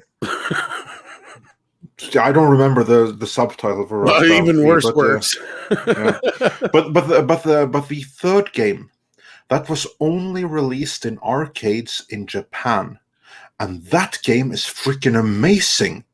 I mean, it's like that would have been the ultimate Conan game right there if it had been. Isn't that how it usually works out, though? Like the better versions of everything is always the ones that don't get released here or other places outside of like Japan and stuff. Usually, yeah. Sometimes it just happens. Sometimes you have to get it to a certain standard. I know that was the big deal back in the day with Nintendo and the Nintendo Entertainment System. A lot of games that were coming over from Japanese releases had to have a lot of stuff cut, and whether it was dialogue or imagery or what, sometimes it's always great to look at the original versions, and sometimes they're the better ones. Yeah. And considering my video game knowledge isn't very far beyond large apes throwing barrels, I'm kind of surprised I got through most of this conversation today. Yeah. And Hypergiver 2 says Carl Urban's Doom is a guilty pleasure of mine and is the best Resident Evil movie made. Now Doom Annihilation loads shotgun with malicious intent. I haven't seen Doom Annihilation, but I will say that whoever thought of the title Doom Annihilation, he deserves to be kicked to the curb. I mean, was Mortal Kombat Annihilation something that just happened to other people? Do they know what that title means? Or maybe it was just the exact same thing. I don't know. I haven't seen it. In my world, it did because I never wanted to acknowledge it. There you go. Anyway, with that, we are caught up again. Tom, can you play that trailer one more time for Andrew's first-person shooter project? Absolutely. Here we go. Let's rock.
some. And of course, we got our wrenches sharing the link to your website there. So check out this document, or check out the Kickstarter for this Now, documentary. this is a force to be reckoned with. That's right. We also got a super chat that came in during the trailer that says Wing Commander should have gotten a live action, got a live action with the Wing Commander 3 cast, Hamill, McDowell, Rhys Davies, and Wilson. It would have been epic, says Clark Terry fan. Yeah, and considering that like how that game was put together, they like had a lot of the elements right there to do it. But no, that's one of those woulda, shoulda, coulda things, I guess. But yeah, Andrew, anything else to plug for your documentary, or anything else going on upcoming that we should know about? Yeah, well, like I talked to you guys about, In Search of Darkness Part 2 is out, and we've just loved all of the great reception that it's gotten. That's the 80s horror documentary. That's the sequel to In Search of Darkness. That's already available out there on Amazon Video and Shudder. But In Search of Darkness Part 2 is coming to Shudder at the end of April. So everyone who wants to see a deeper dive into 80s horror movies, keep an eye out for that. We have development going on right now, like I talked about while I was chatting with you guys. We have Walter Koenig. We have recent interviews with Last Starfighter stars, Lance Guest and Catherine Mary Stewart. In Search of Tomorrow, our 80s sci-fi documentary, is in production, and we're going to be keeping everyone posted as we get that deeper and deeper and closer to release by the end of this year. So we're excited to bring that to everyone who's looking forward to that. But for FPS, first-person shooter, we're just excited to be able to debut the trailer with you guys. This was fantastic. I had a blast chatting with you about, all the games that we've discussed, all the movies that are game adaptations and vice versa, stuff like Mortal Kombat I'm looking forward to seeing. But for FPS, everyone who wants to follow along with the development of the documentary, just get a hold of us on @FPSDoc on Twitter, Instagram, and we're also on Facebook, and hit us up on our website, fpsdoc.com, and keep an eye out for it, because we'll be revealing a lot more of the development soon. And again, that trailer, that teaser that you just watched was edited by our director, Chris Stratton, who is going to be bringing that same kind of energy and that same kind of level of fun to the documentary that we're doing. So we can't wait. Indeed. Well, everyone, be sure to check that out. The link is in the description. And with that, Andrew, thanks for joining us. Guys, thank you so much. It's always a pleasure. I had a great time today. Absolutely. Always a pleasure to have you, man. Always a pleasure. We got one more super chat before you run on the topic of video games from Mecha J. You heard the upcoming Teenage Mutant Ninja Turtles game called Shredder's Revenge. Looks amazing. It does. Yes. It does. Yes. What I want is the freaking opening as a TV show. I'm like, fuck the game. Give me the show. Oh, man. I'm telling you. And it's from Tribute Games, the guys who did Curses and Chaos and Mercenary Kings and so many other awesome games. I'm looking forward to this. This looks like the Ninja Turtles game that I've wanted to play since the original Ninja Turtles games for the arcade, and then the ones that wound up on Nintendo and Super Nintendo and Sega. Yeah, there you go. Oh, man. I'm telling you. You play the original Ninja Turtle arcade game, and you always have a great time. I know I do, but I'm looking forward to this new one. I already got a game. Just give me that series. That opening animation was just so like, oh my God, talk about pissing my pants. Like, this is what I want. Like, that looks amazing. I mean, for real. I was like, give me that. Yeah, they did a great job with that trailer, and I can't wait to see and play the game. Absolutely. And Clark Terry fan says Wing Commander should have got a live action. Yeah, we got that one. Okay. This you one? must have been. Yeah, you must have been away for a second. Okay. Yeah. I got that one already. But thank you again for that super chat. We appreciate it. And thank you, Andrew, for coming in this morning and telling us all about this new documentary you're working on and all the fun stuff you got coming up. Hopefully, we'll be able to join in again soon on some of your watch parties as well. Yeah, of course. Part of what we do is we also have our communities for the 80s horror community and the 80s sci-fi community. Everyone who's ordered physical copies of In Search of Darkness and In Search of Tomorrow and back the In Search of Tomorrow film with us is a part of our Discord. And on our 80s horror and our 80s sci-fi, we do watch parties every Sunday. And this one coming up, we're really excited for. We're going to have Deep Roy joining us for a watch party of Return of the Jedi here in 2 weeks, and we can't wait. But we'll have more information on that soon. We'll definitely get you guys back on for one coming up. We always have a great time when you join us. Oh, and for 80s horror for this weekend, we have our CEO and executive producer, Robin Block, as our special guest for a watch party of Larry Cohen's The Stuff. And that's going to be a lot of fun here on the 14th. But like I said, on the 21st, we've got Deep Roy joining us for Return of the Jedi. And again, anyone who gets a physical copy of our documentary from us, whether it's In Search of Darkness Part 2, or if you're a backer of In Search of Tomorrow, you get access to our exclusive community in our Discord where you can be part of our watch parties, where your questions are the ones that we ask our celebrities whenever we're joined by them. So we love being able to bring that to everyone. Indeed. So yeah, everyone be sure to check that out. And with that, Andrew, thanks for joining us. I loved it. Thank you guys so much. It's always a great time. Thank you again. Take care, Andrew. Take care. Take care. And with that, we are going to change gears just a little bit because there has been a development in our own fan community that has happened actually over the last few hours. So if you just watch the screen right now, this is what we will be talking about. Tom, can you give a brief summary of what is going on? Oh, wow. Where to begin with this one? My God. We don't have enough time to go through this whole entire thing. Some feminist podcast decided to do this entire breakdown of what they consider alt-right groups taking over Star Wars. And then it was broke down and printed in Rewriting Ripley, I guess. And again, this article would take 10 years to go through. It's huge. It's a 70-minute read. Is what Exactly. They say in yeah. It is shaped. It's shaped very much so like an academic paper. It is. Well, and it's just full of so much conjecture and bullshit. It's not even funny. And it is like some, I love this. Like, I love these little, it's full of this kind of shit. Where it just comes up with just out of the or we're just gonna make these connections, just cause, and basically what it boils down to is this exactly what I said was going to happen. When I say, like, they always turn around and they say this thing is bad, and these people like this thing, and so these people are bad. It's the same thing. It's basically, so they're saying if anybody who is against The Last Jedi is nothing but an alt-right white supremacist.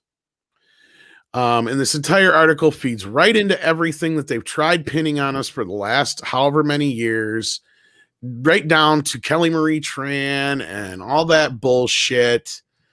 I mean, it is just fucking unbelievable. We've been fighting this battle for how long, really? Yeah. Really? I mean, really, you just... hey, let's start with they made a bad fucking movie. How about that? How about we start there? No, nobody ever brings that. They don't ever bring that up. Oh, no, you're all right. Shut up. Well, this goes beyond the movie now. This is just, this is exactly what I was trying to say. They're trying to paint anybody and everybody within the group as an alt-right. And of course, as they've been trying to push for how many years now, alt-right means white supremacist. It also means anyone to the left of, or slightly to the right of Chairman Mao. Yeah. I mean, first of all, I don't know how we stayed out of this article. Probably because our politics are so, like, ambiguous, regardless of what we say.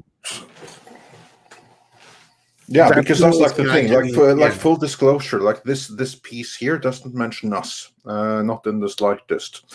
The people that are targeted here are Nerdrotic. It's Geeks and Gamers. It's the Quartering, and first and foremost, it's Ryan Kinnell. They go after Ryan Kinnell And Drunk 3PO. hard, yeah, and Drunk 3PO. But really, the ones that from my point of view, because it's not just this article. There is also a video that goes with it that is designed to sell this article. And what this video clip is that you have one of the guys that's behind this article, who then goes and talks about how people are radicalized from being critical to Star Wars. And what they do is that they have focused in on Ryan Kinnell, who is someone that many know. He was someone that was a fan of many of the other YouTubers that are being targeted here before he became part of the community of content creators. And in that process, of course, he made videos about how he said that he was first inspired by them before he became a YouTuber himself. And what they've done is that they have taken those clips of him completely out of context, and they have then tried to paint the picture, and then they contemplate or not contemplate, but they obfuscate or confuse, deliberately misconstrue those YouTubers as alt-right. They link them in with Ben Shapiro, with Tim Pool, who is also not alt-right, other than when it's the need is served.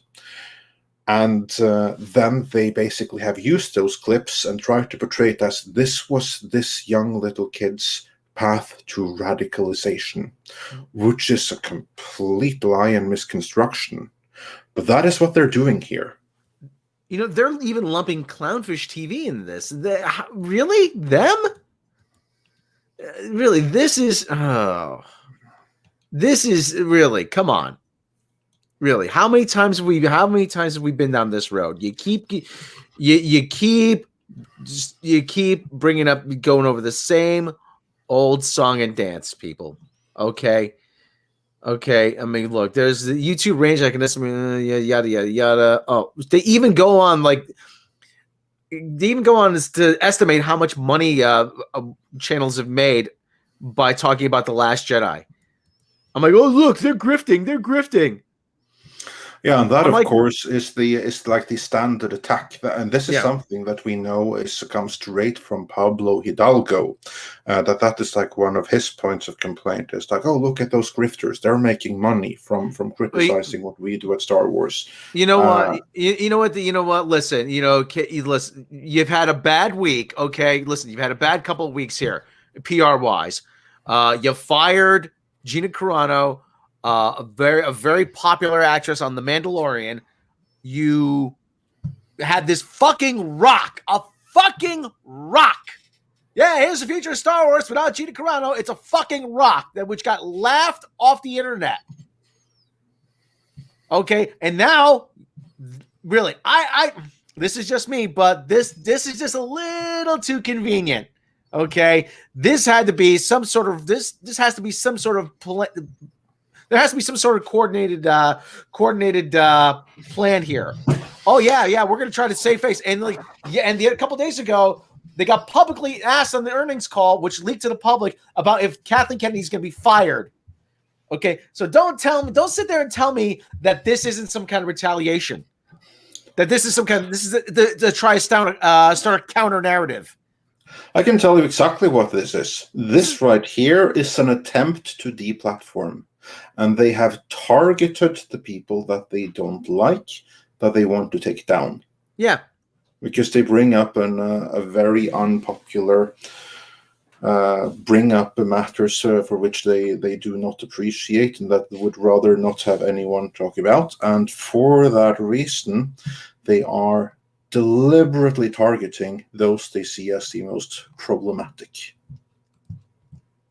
Yeah. Well, they try and tie it back to Gamersgate, which I don't even understand how they can do that because not even the same players. Gamergate kind of is sort of the flashpoint, but at the same time, really, that was how long ago? That was 5 years ago. Not just that; it's a completely different scenario. And Drunk 3PO and a few of the other people mentioned here, it's just ridiculous. And Ryan and another one, like you said, Andre. I mean, I knew Ryan before he was a YouTuber. I mean, come on. I mean, a lot of this crap is just, and they're keying in on him because he's just the prototypical white male. Let's be real. And he's always good at saying the flashy thing. Him and Jeremy from Geeks and Gamers, they're both targeted, and also Gary from Nerdrotic. And really zoning in on Jeremy them as well.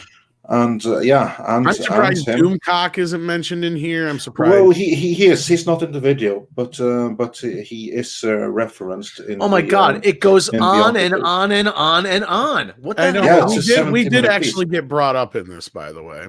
Okay, I didn't find it. The earnings chart. The earnings chart. Graphics. Mentioning Kathleen Kennedy by number of videos. We're way up there. Way higher than Ryan, actually, and Anna for that matter. I guess even more than world class, but Jeff hasn't even really been doing that many videos lately on the matter. But yeah, then they even got our earnings in here supposedly, which I'm sure is that's just taking. I would imagine the estimates from Social Blade. I should imagine. Yeah, and quartering, I'm sure he does well, but I don't know if he does that well. And again, yeah, they bring up Critical Drinker. Mahler, SC. I don't know why they even honed in on SC so hardcore. Hey, listen. Hey, listen. If you're gonna, where's Red Letter Media? Are you gonna attack them too? Yeah, where's Red Letter Media? Good question. That's a very good question. And I this is just ridiculous. They're going after low hanging fruit. What in their eyes is low hanging fruit. No, what this is a hit piece trying to paint us all as a bunch of alt-right fucking. This is what they don't like, is that we're actually a mixed, diverse group of voices. Where is Young Rippa in here? No, none of the. That's the thing. They ignore anybody and everybody who doesn't fit the narrative. Where's Mecca? I'm surprised they have Anna in there. They can't avoid her. That's why. His a Latina male right there. Where? Mecca's right there.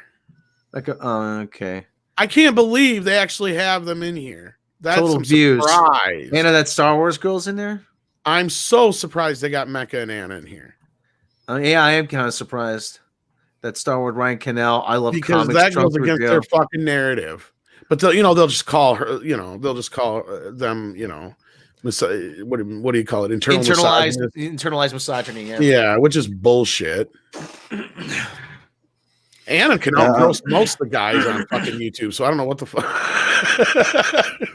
I mean, and then of course they try to link all of this in with Steve Bannon and stuff like that. I know, it's just some really way back to 2005. They and Alex Jones and everything. Yeah, it's a whole big trying to make it out to be some big conspiracy. I told you they put Tim Pool in there. And they put Tim Pool in there. That's a big freaking mistake. Yeah. Putting Tim Pool is part of this, and they support Donald Trump. That's my Tim Pool impression. I don't have that Tim Pool. But come on, really, Evel Knievel could only make this leap. Really, there's a dated reference for you. For God's sake, the quartering makes 1 million videos a week. That's why he's that's why. Yeah, and they also go after Itchy Baka and a few others we know. Well, because we're talking, the fact that they got Mecca in there is just ridiculous. Even Script Doctor's pointing that out right now. They even labeled the Mundane Matt alt-right. Really? Mundane Matt's in there? Oh, they have no idea what they're talking about. Hey, listen. Hey, I'm a Bernie Sanders voter, okay? We don't even have to get into it. They don't even see. Here's the thing: is like, oh my God. But the whole problem, like I said, the whole problem is you got to make several mental leaps. I'm a proud. Was Bronhauer proud of Star Wars solo Star Wars story? Yeah. Well, listen. Can we say, Tom? Can we say what about what happened? Fuck, it's been long enough. Fuck it.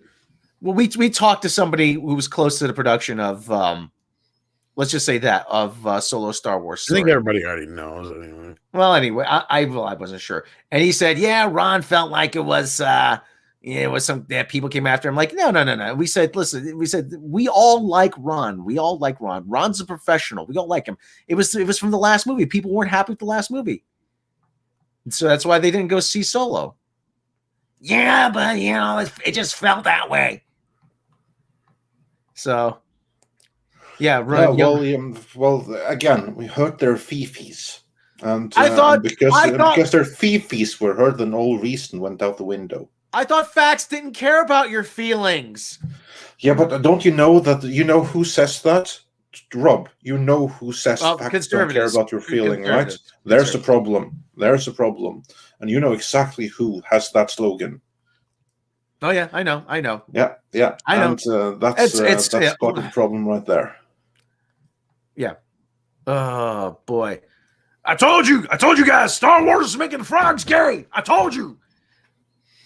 Well, this is dangerous in a lot of ways. It is, because what we're seeing right compiling a blacklist. Is extreme. Yeah, it's a blacklist, and it's extreme misinformation. It is outright lies. It is trying to create false associations where there are none in reality. And yeah, just look at the one of the headlines right here: the Star Wars alt-right recruitment problem. Because again, what they're trying to do in very, very broad strokes, this is why you can say that this comes directly from the Kennedy camp, because they're trying to say that anyone, absolutely anyone, who is critical of Kennedy Star Wars for whatever reason, have links to Alex Jones and Steve. They even throw in fucking Echo Base Network in here. Oh God! For like I said, Clownfish. They got Clownfish in there. Yeah, I'm not surprised. Clownfish is on their radar because they used to work for Disney. Yeah. Oh, they are high up on their radar. Yeah, high up. I love how they just pin us as alt-right. Mm-hmm. But you say it enough times, eventually people will believe it. Yeah, but Mecha Random really made it in this one here because of Ryan Johnson. Ryan Johnson, $3 Theater, which is you know who. What the fuck? I hope it pisses him off. Hey, you want us to stop complaining? You want to deplatform us? Make a good fucking movie. Try that. Oh no, I can't do that. Okay. You make a good movie, we stop complaining. It's that fucking simple. Yeah, that's what they're using as examples of her getting bullied off of social media as well. Oh, for fuck's sake.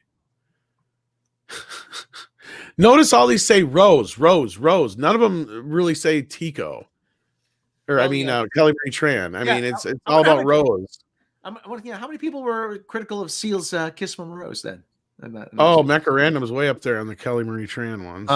Well, she's you know what? Mecha made several videos about Kelly Marie Tran never said she was bullied off of Instagram or social media. I was going to say, she was one of the ones, along with, I believe, who was it, Data Racer or Ichibaka or whichever, traced it all back to a PR account. Yeah. Yeah. Oh, how many of those, like you say, you're just saying Rose, how many of those are about Ruby Rose as Batwoman? I love how much work they put into this and how much they really didn't at the same time. Isn't that hilarious? No, I think there was only work in it, and all the misrepresentation that's in here is completely deliberate. Yeah, well, so they put loads of work. I mean, because when you say that work they did, then you work off the assumption that they were trying to be fair and even-handed. There's no attempt at that in here. Finally reached the bottom of that crap. Who wrote this? My God. Well, hang on. I'm not gonna. Well, it's a hit piece. Well, I'm going to take it off screen before I roll it back up because I don't want to give somebody a seizure. That's 70 minutes worth of fucking reading I just went through right there. Does not say who wrote it. Just says rewriting Ripley. Please see in Twitter analysis section above, rewriting Ripley. Yeah, doesn't say who wrote it. And we have with us one of the producers and stars of Toxic Femininity, Miss Lorena Creole. Have you seen this fucking article, Lorena? I saw this article this morning, courtesy of Geeky Sparkles, and I hit the freaking roof. I gotta imagine you would. I hit the roof because yet again, you make this ridiculous generalization that, it must be all white men and white supremacy and all of that. Not forgetting the fact that it's ridiculous to make such a stupid ass assumption, because you know what they say, when you assume, it makes an ass out of them. It's like they ignore the fact that there are plenty of non-white fans out here who Oh yeah, you thought are that completely Disney. ignored. You don't exist from their point of view. No, I don't. And if they choose to acknowledge me, I'm either a token or I'm self-hating. So they have to find a way to demean me first. Really, you're not white. I don't see color, so I have to. People tell me I'm white. I have to take their word for it. It is just, oh my gosh, it's ridiculous, and it never fails. At least once a month on Twitter, someone will call me racist. Yeah, they'll do it. They'll call me racist, and everybody else gets out the popcorn to just watch. To see what happens, but yet again, they just want to use this to trash Star Wars fans. Never mind that the fan base has been diverse since A New Hope came out, but they don't want to acknowledge that, and they don't want to acknowledge that there are non-white fans of this that exist, and really just hate this generalization that they make of us. I believe this was funded by Disney. How much you want to bet? This has to be part of some sort of coordinated counter narrative. It has to be. It absolutely is. Like you just said, Rob. They have had 4 or 5 hits in a row now, all starting with the canceling of Gina Carano. Mm-hmm. Like they've had nothing but loses. Here's the thing. It's not so much that they fired Gina Carano, is that they didn't expect her to bounce back so quickly. Well, there was that, and the support she's gotten. Yeah. It's like they've tried to suppress the fact that poll proved that majority of the people think that she was A, unfairly let go, mm-hmm. B, the things that she said were being misrepresented, and C, the things she said weren't even that bad. So you've got more than 75%, I think it was, in that poll, basically overall, we're saying no, this isn't right. And don't forget Tom, and don't forget the creme de la crap, Geode. Don't forget. Well, that was right there. There's your. But that's just a side effect, though. That's just it's a symptom of where they're going. And how utterly clueless they are. You fire we love strong female characters, we love strong women, and you fire one, and then you give us a fucking rock. Oh, would it even add to that the fact that this spilled over into the stockholders meeting? Mm-hmm. Oh, okay. That's especially embarrassing. That was a nuke that went off. Because that type of thing isn't, the nerds are supposed to just stay over here, not, make that much of a stink, just, consume whatever it is that we throw at you. And it's just like, no, that started to make it into the mainstream news when that blew up. Yeah. And they were not prepared. Consume like good little piggies. Consume whatever we shove into your trough. I'm going to address this super chat real quick because this is a good one. Strike Force Alpha sends in £5. 5 pounds. Why not see if you can interview with Kelly Marie Tran and John Boyega? This would shut them up and they would not be able to continue this argument. I wish that were the case, Strike Force Alpha. John Boyega might talk to us, but Kelly Marie Tran's still too deep in Disney. There's no way they'd let her, even if she wanted to.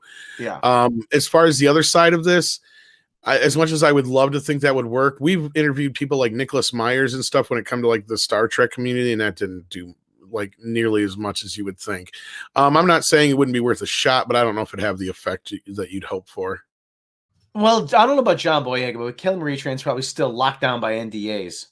You know, Well, not just that, she still works for Disney directly, so that's what I'm saying. That's what I mean. Yeah. She's not going to bite the hand that feeds her. John Boyega, I got a feeling, doesn't give a shit. No, he's got that Netflix money. No, he'd probably talk, but getting a hold of him would be a whole nother story. Oh, where's Abu Nas on this list? Where's the amazing Lucas on this list? Yeah, none of those people are on here, Yeah. and I'm not trying to, you got a great point, though. There's more than just that, though. There's a lot of people that aren't on this list, and I can't imagine why. I mean, we didn't make it in certain areas, but again, I told Andre, and that's because, we're a group of people where it's so much easier to key in on, Jeremy, and Ryan, and Gary for that matter. And, they'll just sit there and paint Mecca and Anna as internal misogynists or whatever. And same thing, like you were saying, Lorena, like they call you a racist or, all kinds of other shit. Weren't you just getting into it yesterday with a few people or the day before? Yes, it was yesterday. It was yesterday because it was in relation, I guess, to the Stealing Solo variant cover that Jeff from World Class put out. And someone had retweeted and said, oh, they're making a comic book of themselves. And then someone actually had the nerve to say, you notice that they're all white in the Fandom Menace. And I said, lady, if you look at me, do I look white to you? Jeff is white? I'll have you know. I didn't know. Lorena, actually, I'll have you know that when Anna painted that cover for Stealing Solo, she had to shrink me down for China. Yeah, Rob's on there. Yeah, I'm that little speck over in the corner. Corner. Yeah, no, like that is the dumbest shit ever, and that's like the best part is like, when they did that article, what was it, a year and a half ago, and Jeff was lumped into that one too with World Class Bullshitters. It's like, you do realize like 2/3 or like however many of that isn't white. That group isn't white there, right? Like only one of those guys I think is white from my recollection. But it doesn't matter because I don't think about it. That's the whole joke. Like when I'm on there in the High Council and Jeff happens to bring up that he's black, it's like, you're black. It's like we make a big goof about it because it's like, yeah, nobody gives a shit. And it's the same thing with you, Lorena. The fact that you are black does not even come up until this kind of crap. And it's just ridiculous and freaking offensive when that's like the first thing that they want to bring up. It's like, oh, because you're black, or my favorite, oh, because you're a person of color, which is BS because everyone's a person of color. So we forget that. They just want to lump everybody else in. But it's ridiculous. But then the other flip of the narrative is that once you identify with an idea they don't like, once you don't put up with whatever it is that they don't like, all of a sudden that quote unquote protected status as a person of color goes away and you're just as evil as white men to them. Yeah, Jeff is a giant. That's the real controversy, says Mr. Tickletron. That is a whole nother thing. I don't think I think he is a giant. How Jeff is not in professional wrestling, I'll never know. Don't know how like if you've ever seen that man in person, he is one of the most intimidating guys by his size, but he is like one of the biggest teddy bears once you talk to him. Oh yeah, he's very much a gentle giant, but like I said, he is just cut out for like professional wrestling. He really is. He'd be perfect for it. He's just imposing is not even the word. I can't even think of the word. Listen, I'm not just talking about his height, but he does have a larger than life presence. He really does. I mean, he really does. Oh, and you can tell when he walks in the room, that laugh. Holy shit. In plain sight, how white supremacy, misogyny, hate, and targeted the way. Yeah.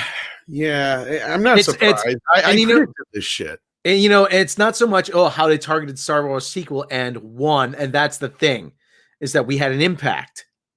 If nothing happened, like we could just be swept under the rug. But no, remember when I said a couple days ago about the barrier to entry, and I said this now too. Criticism, film criticism, media criticism has been democratized to the point where it scares the ever living shit out of them. They wouldn't do this if everything was okay, everything was just hunky dory. No, they are now desperate to grab the narrative back, and they're going to play that card from the bottom of the deck.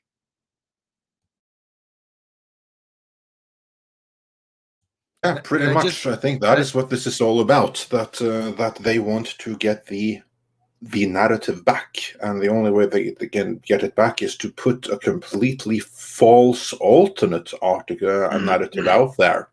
What has me a little bit worried is how successful they potentially might be.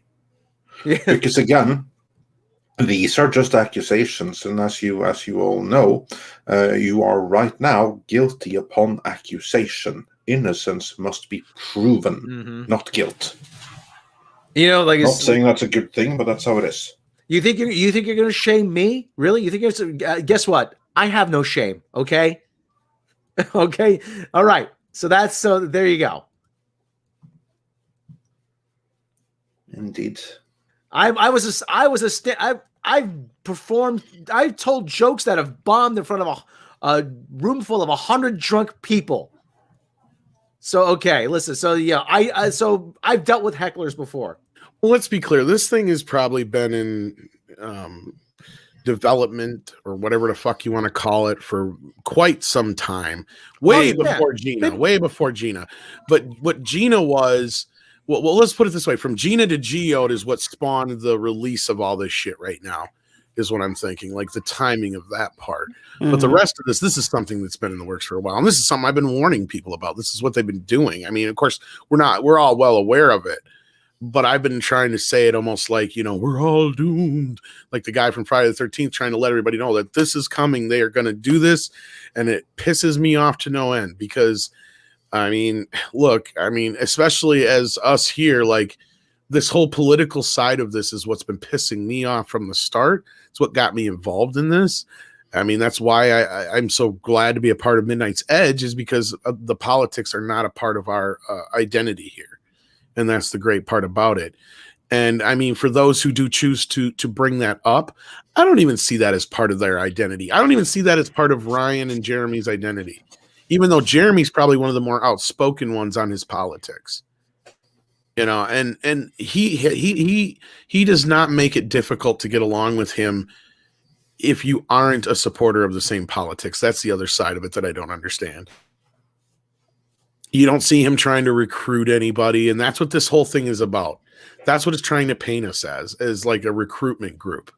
If you really read through this thing, and that's what I think Andre was getting at earlier too, is like that video they put out where they try to make the paint it as that Ryan Kinnell is someone that was recruited and radicalized. Please, like we have recruitment posters. We want you. Yeah, get the hell out of it. Get the fuck out of here. Come on. Okay, Rob, you say we whine about or moan about it all the time, but do you even know what our politics are? Let's hear you, because I bet you can't guess. Guess what my politics are. Yeah, I bet you can't guess. That. Because we don't talk about it as much as you think, and when we bring it up, it's because of this shit. This shit right here is what brings it up. It's been this shit for the last few years. You want to know what my politics are? Make a good fucking Star Wars movie. How about that? Yeah, and as Mecca points out here, Jeremy even went and made a totally different channel so he could, to voice his political opinion and keep it separate from more of his entertainment and sports stuff. So yeah, like a Bill says, Crazy Ralph from Friday the 13th 1 and 2. You're all doomed. That's what I was trying to say before, man. No, I'm not a Scientologist. Damn it, Shane. Damn it, Shane. We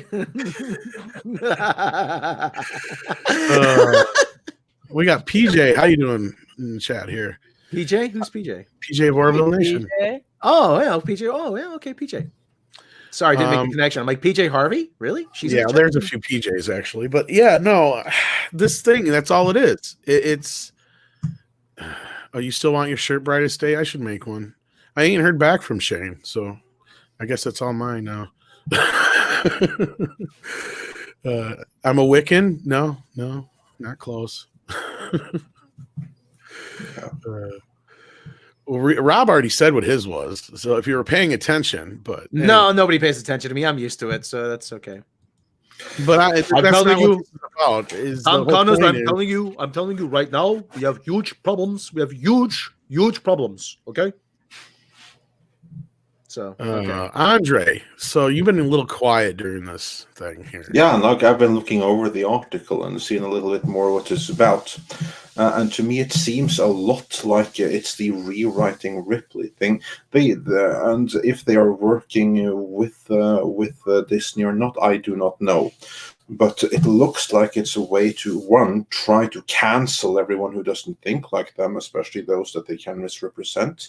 And two, it looks like it's a means to try to promote themselves. They want to create some headlines.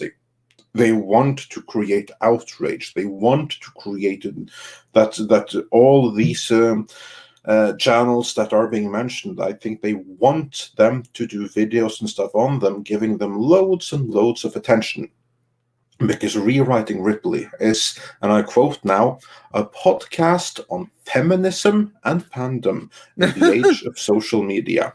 Good. So that's their starting point. In this article, this is part 1 of part 2. Part 2 is coming March 25th. There's going to be more of this crap, really? There's a fucking sequel, yeah. There's a sequel. God. There's a sequel coming. Right. Well, you know what? Archive this because we're probably not going to talk about this after. Yeah, no, we're not going to do any video or giving this. Honestly, I didn't want to bring it up. You want to know full disclosure, Andre? I was gonna tell you we shouldn't probably bring it up, but it was starting to pick up steam this morning, so I was like, fine, it's too late. Yeah, we'll now. do it right now, and that's all we're going to say about it. But we'll probably talk about it, but that's it. Sorry, Tom. Well, no, but like I say, Ryan already did a video. Jeremy already did a video, so I was just kind of like, well, they're getting ahead of this. They're the ones who are directly, named in certain areas, specifically more so than any of us. And yeah, I find it very alarming and disturbing. A part of me just wants to go like, let's get them legally or something like that, but that's of course, the initial reaction. But at the same time, you just kick back and look at it like, what are they really trying to accomplish here outside of what I've said? And that was paint something as bad, point at people, say they like bad thing, and or they are like bad thing in this case, and then just continue to pummel. And that's what they do. That's their typical. They only have one fight or one move. Like they don't have, and they only have 328 followers on Twitter. This is someone to be trying fair, to make a name for it's part of a themselves. bigger website and all that kind of stuff. But sort of medium, which is So like, because there were some people like, oh, it's just a bunch of nobodies. It's like, no, it's bigger than you think. It's like buried in their part of their medium. But you notice there's no one name tied to this though. Yeah, that's the There's a reason for that, Rob. Yeah, because I don't want to. In my opinion, it comes from the Disney PR department. That's not just that, they're protecting themselves. Yeah. Oh yeah. And because they'd like to pretend that we're going to do anything to them. Like, when have we ever done anything to anybody? We're not the ones out there canceling people. You're not attack mobs. You're not all that kind of crap. You're not worth the dirt on the sole of my shoe. Okay, that's what you're. Come on. But it feeds in with the outrage. I've scripted dog crap that's been more interesting. They want to feel like they're the victims. They're just like, they're going to come after us and they're threatening us, and this is why they're dangerous and why they must be stopped. That's really what it is. And again, I mean, it has. I think they even bring up the organized attacks, as they call it, on organized attacks. It's not our fault. Everything sucks at the same time. That's actually a really, really good way of putting it.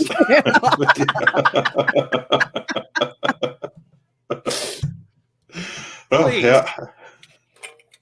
Indeed. Everything sucks at the same time. Hey, once in a while I'll come with a little nugget,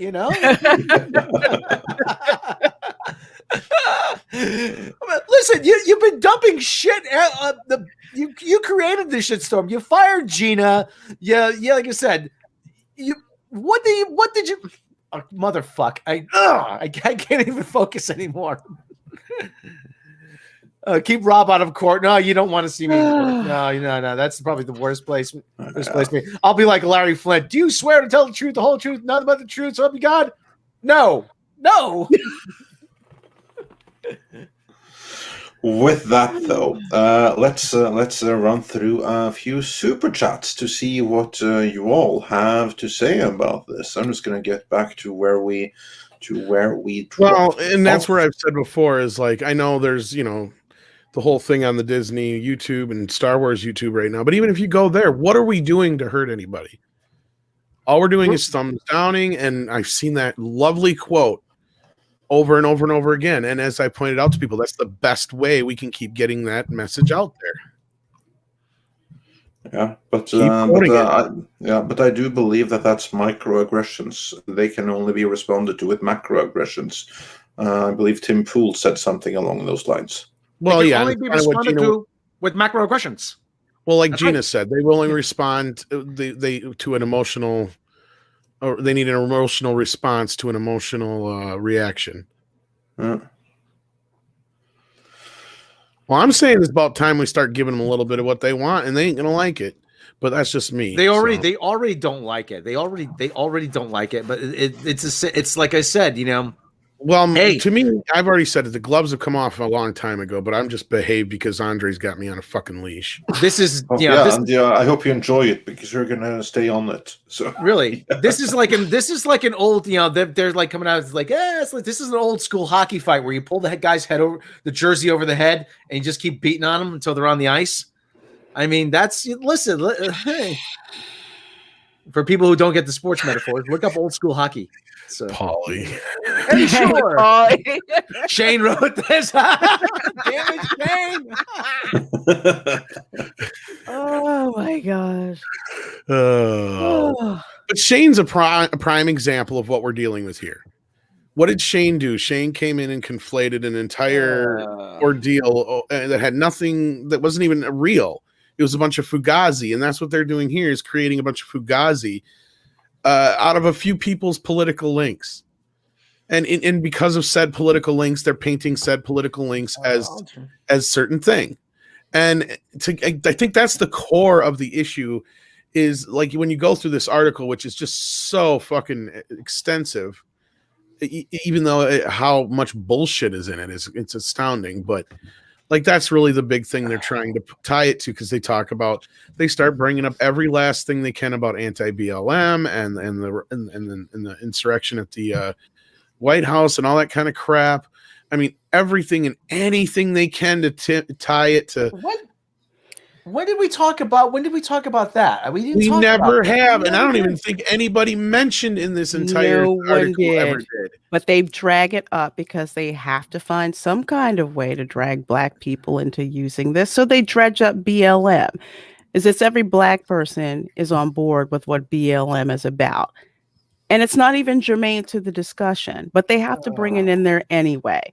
Because to say that you're against BLM means that you're a white supremacist, because that's what they tried to set Gina up with too, and it didn't work. I'm surprised. I think there's a level of desperation in this as well. Oh yes, absolutely. Yeah, indeed. Shall we run through some super chats to hear what you all have to say?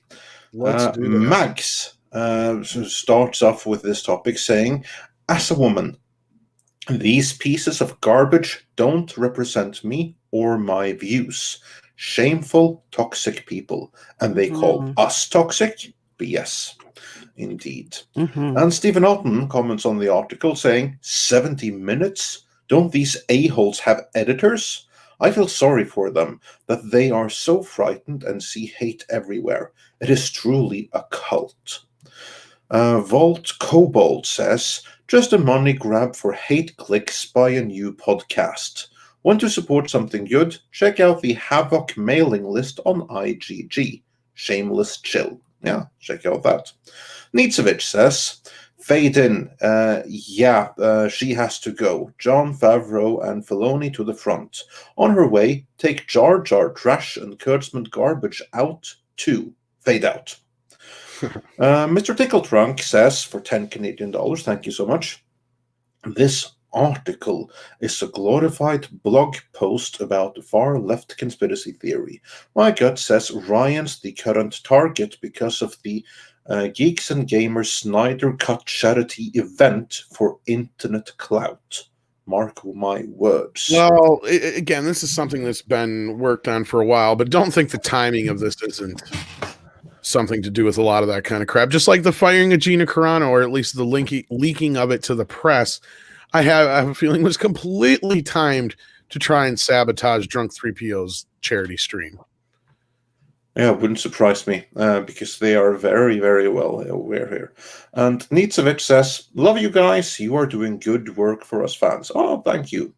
And the Hunky Funky Chunky Monkey says, I said when Gina was fired, watch for attacks on the Phantom Menace again.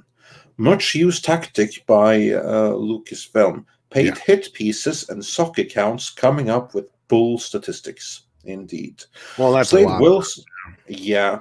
And Slade Wilson says, challenge the article's author to live a debate. Put up or shut up. Slimer Snarf says, I believe Disney and Lucasfilm is behind this in some way. I think they're so upset that they can't post anything online due to fan backlash. Do you agree? Oh yeah, 100%. And I mean, the closest we could actually do is I think there's like the two ladies that actually do the podcast that this is, I think, either spawned from or they are responding to or whatever. This is all connected to that. They wouldn't want to talk to us, and I bet you $5 we'd have less of a chance of getting a word in edgewise than we did with Shane. Oh yeah, for sure, for sure. And then Mr. Tickletrunk says, I've personally de-radicalized people in the actual alt-right. Guess I have to stop supporting ME now, huh? This garbage is so dangerous too. Indeed.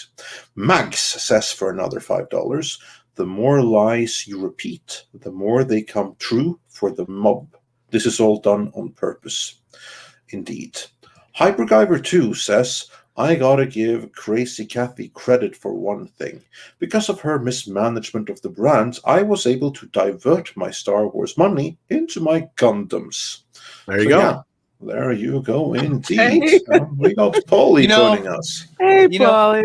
Hey, Paulie. Another white boy. Is this a white supremacy meeting? Yeah, this is the white supremacy meeting. You're welcome. I was surprised too. Are you here I'm to a new member. celebrate your self-hate? I'm a new member here of the This is like Menace. Remember that Dave Chappelle sketch where I think everybody does. What power? I think everybody remembers that skit because it's fucking brilliant. It is. Oh my god. And I just want to announce brown supremacy. That's what I like to announce. Yeah, thank you very much. I like chocolate. I mean, what's wrong with brown? Anyways. No, it's actually physically impossible to hate chocolate because it releases the same chemical in your brain that you do when you're having sex. You see what happens when Mexican Iron Man takes over my channel for a night? Oh my god. Let me change that. That was a great show though last night. But yeah, Paulie, did you get a chance to look at this crap, or have you heard about it outside of what we're talking about here? Yeah. I mean,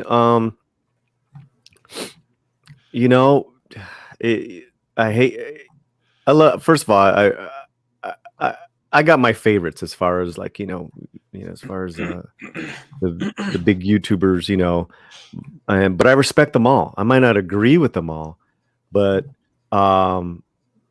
it's what's so amazing is that these people, they're the exact opposite of what this community is really like. This community is actually very diverse in thought, and I'm just trying to get my words together. We don't cancel each other. No. And I'm like, that's why I can't get enough of this community during these times, during this past year. Shit, man. I mean, I say this all the time. Mecca got me through some tough times last year when I doing handyman work and all this shit, and I would just put her streams on last year.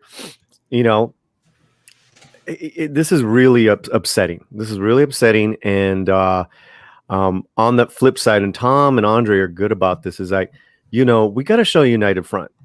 We do have to show our faces. We do, meaning like, you know, you guys got, you know, these people, you guys got the, you know, the demo wrong.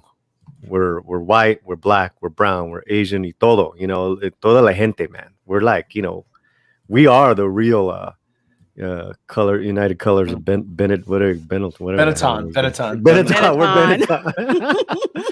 But you know what I mean, guys? It's just, this is so cheap. I know. I identify as a basketball, so. Orale. Yes. Are you identified as an Italian plumber? Hey, Holmes! Hey! Sorry. Well, we only got a few more minutes with Lorena. Now, Lorena, is there anything else that you wanted to touch on as far as this article goes, or what they're trying to posit with this whole bullshit I analysis? haven't had a chance to read the article because honestly, I feel like I'm going to lose brain cells if I finish reading it. But the thing is, it's just like, one, this is not a coincidence that this was dropped at all. I'm not surprised, but like Paulie says, we do have to maintain a united front. Definitely have to keep hammering them with the truth because they're trying to get you to shut up by calling you white supremacists, by calling you misogynists. You can't let them do that. You have to push back. Where are the receipts? No, we're not misogynists. No, we're not white supremacists. That's BS. We don't like what happened to Star Wars, and we're not going to sit here and try to have you force feed us this crap sandwich. It's not going to work. Yeah. It's not going to work. You guys remember the idiot who put together that what the hell was it called? Transparency tube thing or whatever. Oh yeah. I remember that ass hat was on somebody's stream. I don't even remember whose it was now. I was in the audience and we were bringing up some good points. Mecca was there, and I think you were there, Rob, and a few other people were there. And the guy who wrote it and put this thing together was like, well, so why are you guys upset because you're lumped in with alt-right and alt-right is racist? Well, then shouldn't you be more concerned with that? It's like, no, you idiots, because that's not true. It's the media pushing that idea that all this shit means that stuff. And you putting us in that, is a problem, but it's not a problem because of our beliefs. It's a problem because of the media's beliefs and what you're putting out there in other people's minds. You know, when you're constantly having this shit fed into you constantly. And a great example is, you know, I got into my old man about certain things one time about the way things are being perceived. I'm not going to say what exactly because we're already getting too deep into this shit. But I told him, like, Dad, you got to quit watching just CNN and MSN. Like, you got to expand your horizons a little bit. If not, get online and look and do your own research. Because all you're seeing is just one little small tunnel vision of all of what's going on. Mm-hmm. You know, and it's like... and that goes with everything, not just politics, but news and media and corporate America. And look at what's going on right now. Like, Hollywood's getting bailed out yet again. Yeah. But how many of you have not seen your $600 fucking first check, let alone your second one? Well, it had to go into bailing out Hollywood. Obviously. That's what I'm saying. Like, it's a big fucking charade, people, and we all know this. And I think people have had enough. Do you know why the news started? They used to have the evening news at 6:00 or whatever it was. Do you know what the purpose of that was? Anybody? Initially, it was a public service. You had yes, right. You had to prove to the FCC that the station was being operated in the public interest, which is why you have all those public interest, those roundtable shows on Sunday mornings when nobody's watching, and why they do that on the radio. You have all those. No, really. Swear to God. No, he's telling the truth. Like, I learned this shit in broadcasting. Yeah, school. But now it's to drive a narrative and to get ratings. But I was also taught in broadcasting school, we have to be objective and not be biased as well. Like, and there's a lot of other things that we were taught that is not being taught, like, ethically anymore. Objective doesn't, to a lot of people, objective means, well, this side believes that side believes that. And there's the truth somewhere in the middle. Well, it's not us to decide what's true. No, sometimes objective means you get out and say, hey, this guy's full of shit. And that's what we're doing now. They are full of shit. Okay, rewriting Ripley is full of shit. I'm saying it. Don't like it? Hey, doesn't change the fact that they're full of shit. Okay. You know, another big thing of this is that they don't have their biggest punching bag of the last 4 years around. Yeah, I've said that before too. Yeah. And you know, I forgot who called this path. They called it like early January, and that you know, as far as what they're going to go after, you know, and then they're going to go after Fox. Then now they're going to go after these other channels. Cancel Fox is trending right now. Then they're going to start going after themselves, and you know they're already getting you know. Was it BuzzFeed got laid off 30% yesterday? Yeah. So it's almost like, you know, let's just step back and let them eat each other up. But this, through everybody else first, though, Paulie. That's the problem. Well, at the same time, man, I'm not saying like, you know, la la la, kumbaya. I'm saying, you know, take a stand, a united front. No, I'm just kind of like looking at that theory and how it's like it's really working itself through, you know, the things that they're going after. Well, we wouldn't think about 2 months ago. It's like, what? Yeah. Well, one of the things is I heard it said, I think it was Dave Chappelle said this. The Orange Man made it easy for bad comedians to make a living. Mm-hmm. And now, like I said, it's same thing. What happens with all these people online? All these guys, they made a living at saying, "Oh, Orange Man bad," but now he's gone. And listen, I have no love for the Orange Man. Okay, yeah, I never did. Over 35 years living in since I first heard the name, living in the New York area, never really liked him. Okay, but now that he's gone, like now they're panicked. Oh shit, we got a new boogeyman we need a new boogeyman to chase. This is now they're, you know, apparently we're next on the totem pole. No, it's real, and I know you weren't referring to me earlier, Paulie, but no, that's what I said way back when. I'm like, now that I think it was you. I just don't remember. I'm sorry. Yeah, no, I said now that they don't have the boogeyman to go after, they're going to do this and that, and the next line, and then they're going to start eating themselves. That's why I think it's important that, you know, FNT, all the big dudes, you know, I hate to say it, and you know, it's just, you know, the makeup of us matters, and I think you know what I mean, Lorena and Tom. You know, it's like, you know, show them that they're wrong. It's not just, you know, white dudes. You know, exactly. It's not, and you know, and. We don't. First of all, we don't think like that because you know that's why we follow you know these you know great YouTubers. But it's, you know, that's where I'm coming from. You know, and as importantly, those white dudes don't have the opinions that are assigned to them. Yeah, and I'm sure we'll be bringing this up tonight on toxic femininity, right, Lorena? You mean Monday, right? Yeah, Monday. Gosh. What day is it? Thursday. Friday, man. Yeah, Monday. I'll probably have to watch something brainy to regenerate my Jane cells after reading through this article. Did you say regenerate? Probably did. Got to regenerate, don't you know? Hey, it's Lorena Creole. She's really Mexican. Yeah, man. Oh, she got cousins. I know her cousins. They all got like, you know, like Lorena. Es la verdad. Es la verdad. Eh? Started to do a Cheech and Chong sketch. Oh God! But yeah, we did a slant together. We did a show together, and she was like, "I have a lot of cousins from Mexico." I'm like, "What?" Yeah, that's what the DNA test said. For the best time in town, go to my cousin Ricky's Cantina. Open 24 hours a day, no cover charge. You went from Cheech to like some weird Spanish guy. I don't know. That's in the bit. Okay.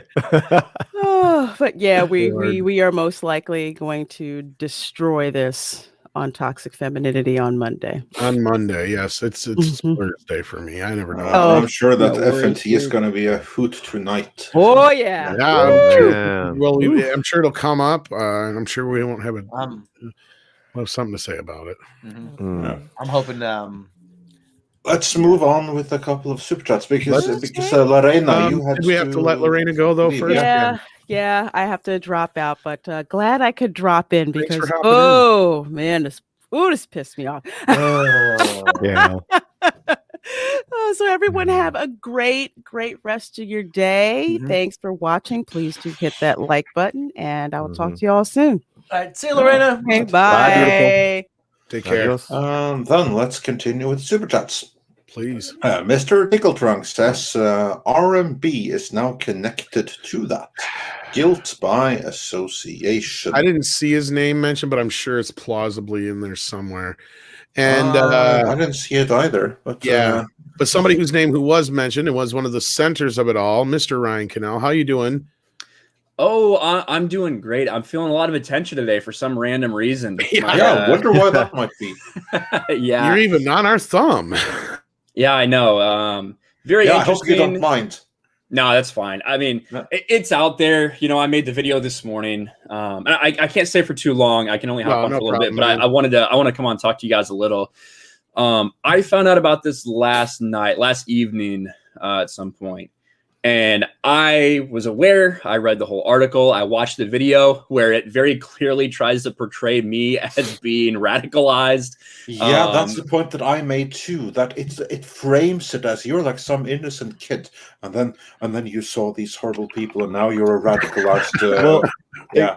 I love Ryan. How's it going, brother? What's up, I man? saw your video this morning where you're like, you were breaking it down, and like, there's like they took the very first video of me ever doing a video. So you're like all, timid, and then you're all like angry later on. Yeah. Well, we've all been there, the first time we're ever in front of the camera or ever in front of the microphone making a video. That's why there are things on YouTube that get millions of views, just like famous YouTubers reacting to their first video 10 years later or whatever, because it's so different. It's always so cringe. You know what I mean? So they took that and they well done on them. The video definitely tries to paint a certain narrative. So my plan was to let it go, not talk about it, but be ready to talk about it in case it did kind of blow up. And so when this morning I had a lot of DMs, I saw my mentions were blown up on Twitter. I was like, it's time to just get ahead of this. So I put out my video. I know Jeremy put out a video on Geeks and Gamers, and just try to make sure we demolish this thing and set the record straight that these are what they are. It's libelous. It's straight up lies. It's their methodology is completely flawed, the way that they go about trying to prove these things. And the irony of the entire thing is that this is all an attempt to prove that The Last Jedi isn't as divisive as we say. Like that's kind of where it's coming from. Well, and I got to correct myself. I always do that just because we give you shit all the time. It's Ryan Kinnell. That's Sorry true. I'm so used to it now. It's okay. I know. That's Like fine. I am too. It's like this whole thing, like we give you shit for so long, and then it's just the habit. But no, so just everybody knows it is Kinnell. I just want to get that right. I always heard Kinnell, but okay, No, I'm it's sorry about Kinnell, that. and I knew that from the start. It was just always a joke from Friday Night Tights that just kind of like permeated, I guess, or whatever you want to call it. Yeah. So mean. Evidently. But no, Oh, Ryan and I've known probably Ryan like- since before, and I always kind of refer to him as more of my internet nephew since Jeremy and Gary met him first, and then Jeff and I met him the weekend at or the week or whatever you want to call it at Vegas, and we both told him the same thing that everybody else said: start your own channel, because we could tell there was a little sleeping beast there that was just waiting to like get out, because like you could tell that. There's more people out there than just the few YouTubers at the time. And I made this joke the other night, when we first did this, there was 5 of us and now there's 500, so it's like, and I'm not even really exaggerating, because you go and look now and there's tons and tons of guys out there, and plenty of you are in the chat now. I mean, we even got like Mecca and everybody else here in the chat as well. And, it is a growing community, but you've been one of those voices though, that has been a bit more prominent lately, and I guess one of the easiest reasons you're a target is because you're the quintessential white male. Let's be real. You're super straight. Hashtag super straight. Hashtag super straight. I've seen pictures of Ryan. It's true. Yes.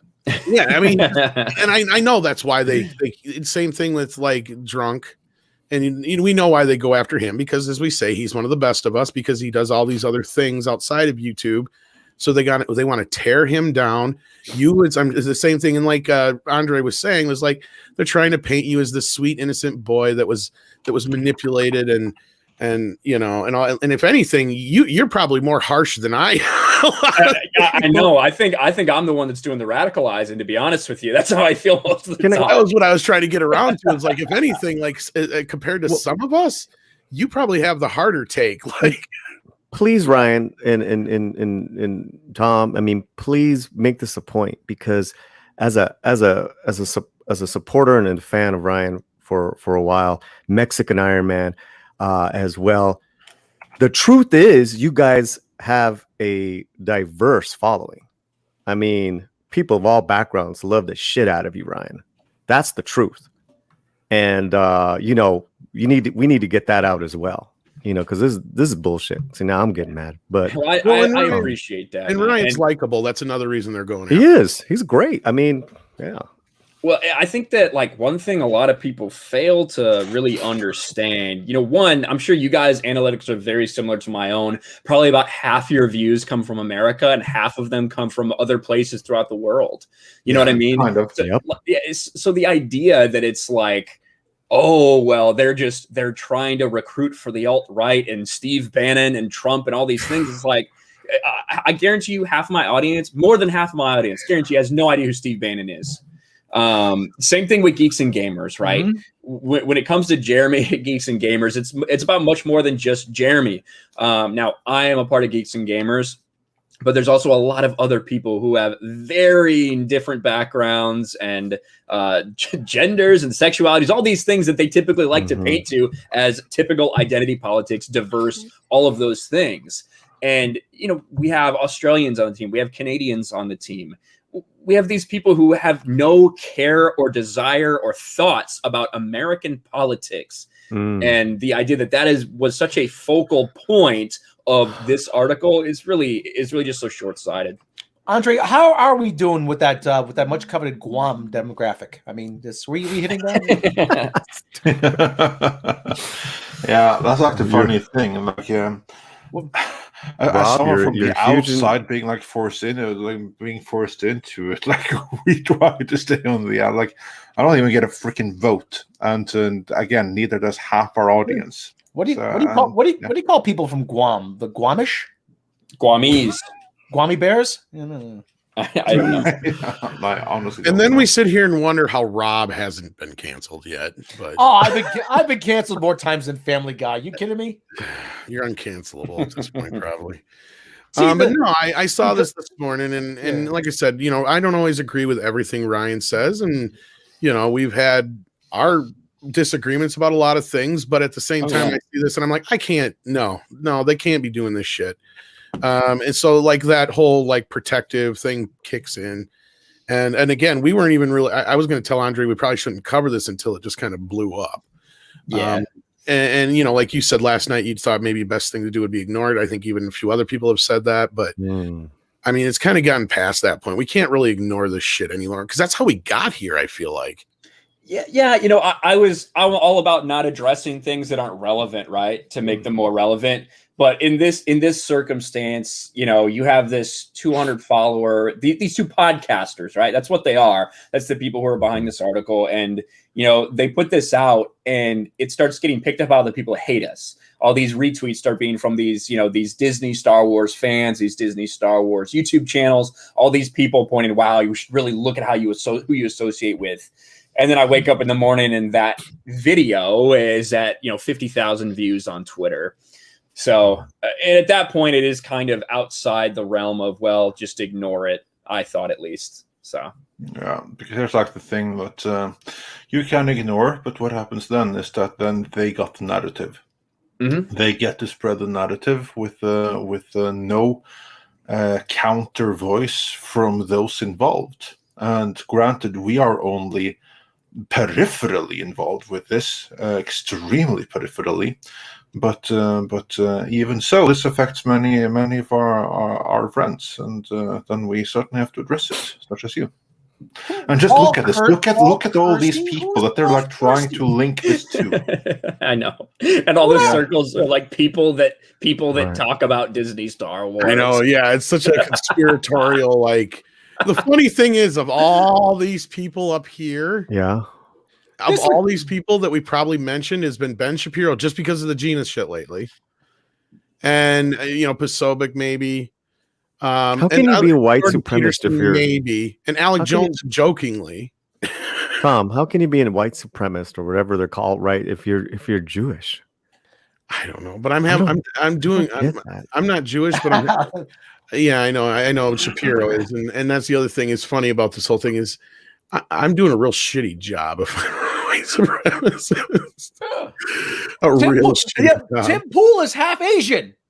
That's the other thing. Ben Shapiro was the #1 target of anti-Semitic hate from the alt-right over the past several years. So the idea that just connecting Ben Shapiro to the alt-right is kind of insane. Yeah, and he did have to answer that question in Congress. You're right. Someone in the chat. Yeah, Ben Shapiro when he was well, and I love how this starts way back in '84, like Rush Limbaugh. it's crazy. It was like they knew in 20 years there was going to be a very divisive Star Wars movie. That would be the perfect recruiting tool. In 20 years, in 20 years, there'll be a woman appointed head of Lucasfilm, and Lucas will sell to Disney. So right now, all we have to do is the seeds are planted. We just have to sit back and wait. It just reminds me of like when you're watching a movie when you're like, now wait a minute. There's just way too much coincidence that would have to happen for this all to work. And you're just like, and that's kind of what they're getting to. Oh my gosh. They knew that in 20 years Kathleen Kennedy would ruin Star Wars and make the frogs gay. I'm telling you, they knew, Tom Connors. Did anybody watch South Park this week? I saw it last night. Yeah, Mecca and I watched it. Okay, what did you get out of it? Because I think it may be pertinent a little bit to this. I got out of it that there's a lot of dumbasses running around. I think the main point of the whole thing was, though, is how the media and Hollywood run everything. But they run everything, but not quite the way you think. No. Yeah. But they are more dangerous than people are realizing. And I think that was a big part of what that was trying to say last night. And I think they really went to the mats last night. Matt and Trey were definitely calling out the Hollywood and the media. And it's like I said, it's they do have a lot of influence, but it's they're not drinking the blood of children. I don't know about that, but that's a 93. Really, do you think Oprah's kicking back with a hemoglobin cocktail? I gotta tell you, Fez, man, I don't think Paul Feig would ever talk to us, and this shit here is one of the main reasons why they'd use it as excuse, because we've actually gotten excuses back like that before, and we're just like, what? Where do you even get this shit from? But now. So in response to this, though, Ryan, you did a video. Jeremy did a video. There's another part of this coming out. I'm just so curious what you think is going to be in the second part of this nonsense. Well, I actually think that this is the whole thing. This is the whole article. They do the whole podcast thing is separately, right? They put this up on their little Medium on Medium, where anyone can post on Medium, but if you listen to the first part of the podcast, and I did, it's basically just talking about the first part overall. It really doesn't go too into detail about, I guess, us specifically. I think that's what the second part will be, is kind of talking about how the effect of all of these things, Gamergate, and this boogeyman that for some reason continues to exist, Gamergate. I think that's really going to be about more specific to us. I don't think there's going to be another article. I don't think there's going to be another video. I do think it's just going to simply be another audio podcast. All right. Yeah, that's probably right. Yeah. Yes, a podcast. Yes, probably not going to be another article. It's a podcast. You are quite right. when I look at it closely. That's the podcast right there.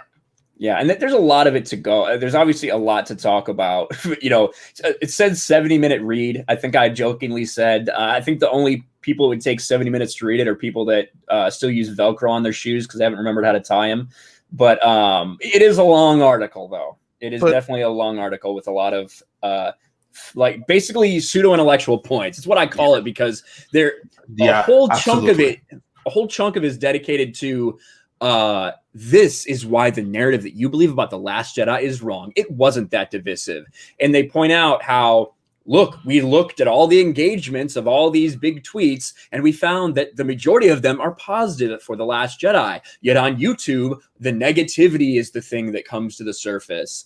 And I think if you're just going to use that as your methodology, it's inherently flawed because Twitter is not a good sampling of the public. No. Twitter, if you put it to the maximum amount possible, about 22% of United States adults use Twitter. However, about 80% of the tweet activity is from only 10% of their users. And Twitter is predominantly skews female, it skews liberal, and it skews very young.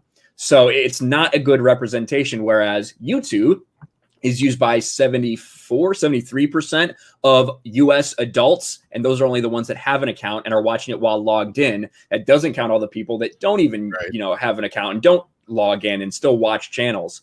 And that, different than all other social media, goes across all different demographics from, I think it's 77% between 15 and 35, somewhere around 70% between 35 and 55, and then down to 67% for people greater than 56 years old. So that is a much better sampling of reality if you're going to start talking about those things, vice Twitter. But of course, they set out looking for a solution, looking for an explanation to what they think was just white supremacists that don't like this movie. And that's what they found. Yeah. Yeah, it's real easy to go looking for something when you're trying to find it too. Especially without, with blinders on. And like you said, there's just so much crap. They're just trying to like this. And that's the thing. I think you're right, Ryan. If people actually sat down and read the article, they'd probably get to the end and be like, these guys are fucking nuts. And that's probably one of the reasons it's so long is because you just read the headline and you're like, oh, well, there you go. And that's what they know that's what a lot of people do nowadays is just read the headline. And it's so, and that's one thing in our world of YouTube that just drives me nuts. And I'm sure that drives you nuts too sometimes is how people just go by a headline and just take that as, I know you were really upset about the whole George Lucas's writing Star Wars again deal, for instance, and people ran with those headlines and whatnot. Tom, but take a look at that second paragraph. Please be advised, if you see an asterisk next to the links, they will direct you to an alt-right associated YouTube channels, a white supremacist website or blog. So they are deciding for you. They are telling you up front what to believe about everybody. Absolutely. Well, they see it as it is. It's painting a narrative. It's all it is. It's just pure. God, what's the word I'm looking for? Propaganda. Well, it definitely is that, but I mean, they're creating this big, large straw man argument that, like, again, like I keep pointing out that, like Frederick Wortham, when he went after comic books, his big thing was, well, this large percentage of kids that are in juvenile hall all read comic books, so there has to be a connection. And Stanley's like, well, the kids all drink milk too, so what the fuck's your point? It's called faulty cause and effect. Exactly. That's where, I was trying. That's kind of what this whole thing is. It's built upon. Yeah, you see if there's a house on fire and you see a bear walking down the street, well, the bear set the house on fire. I wouldn't go to that extent, but that's an example. That's a bit of an absurd example of it. But that's, the framing, the framing or whatever I think Natasha said that's maybe the word I was looking for before. But yeah, they're trying to create this narrative by framing these two things, and one doesn't have anything to do with the other, has anything to do with the other, has anything to do with the other. And especially once you get into like the Gamergate and the political side of things, it's like there is so little connection between Gamergate and the Fandom Menace.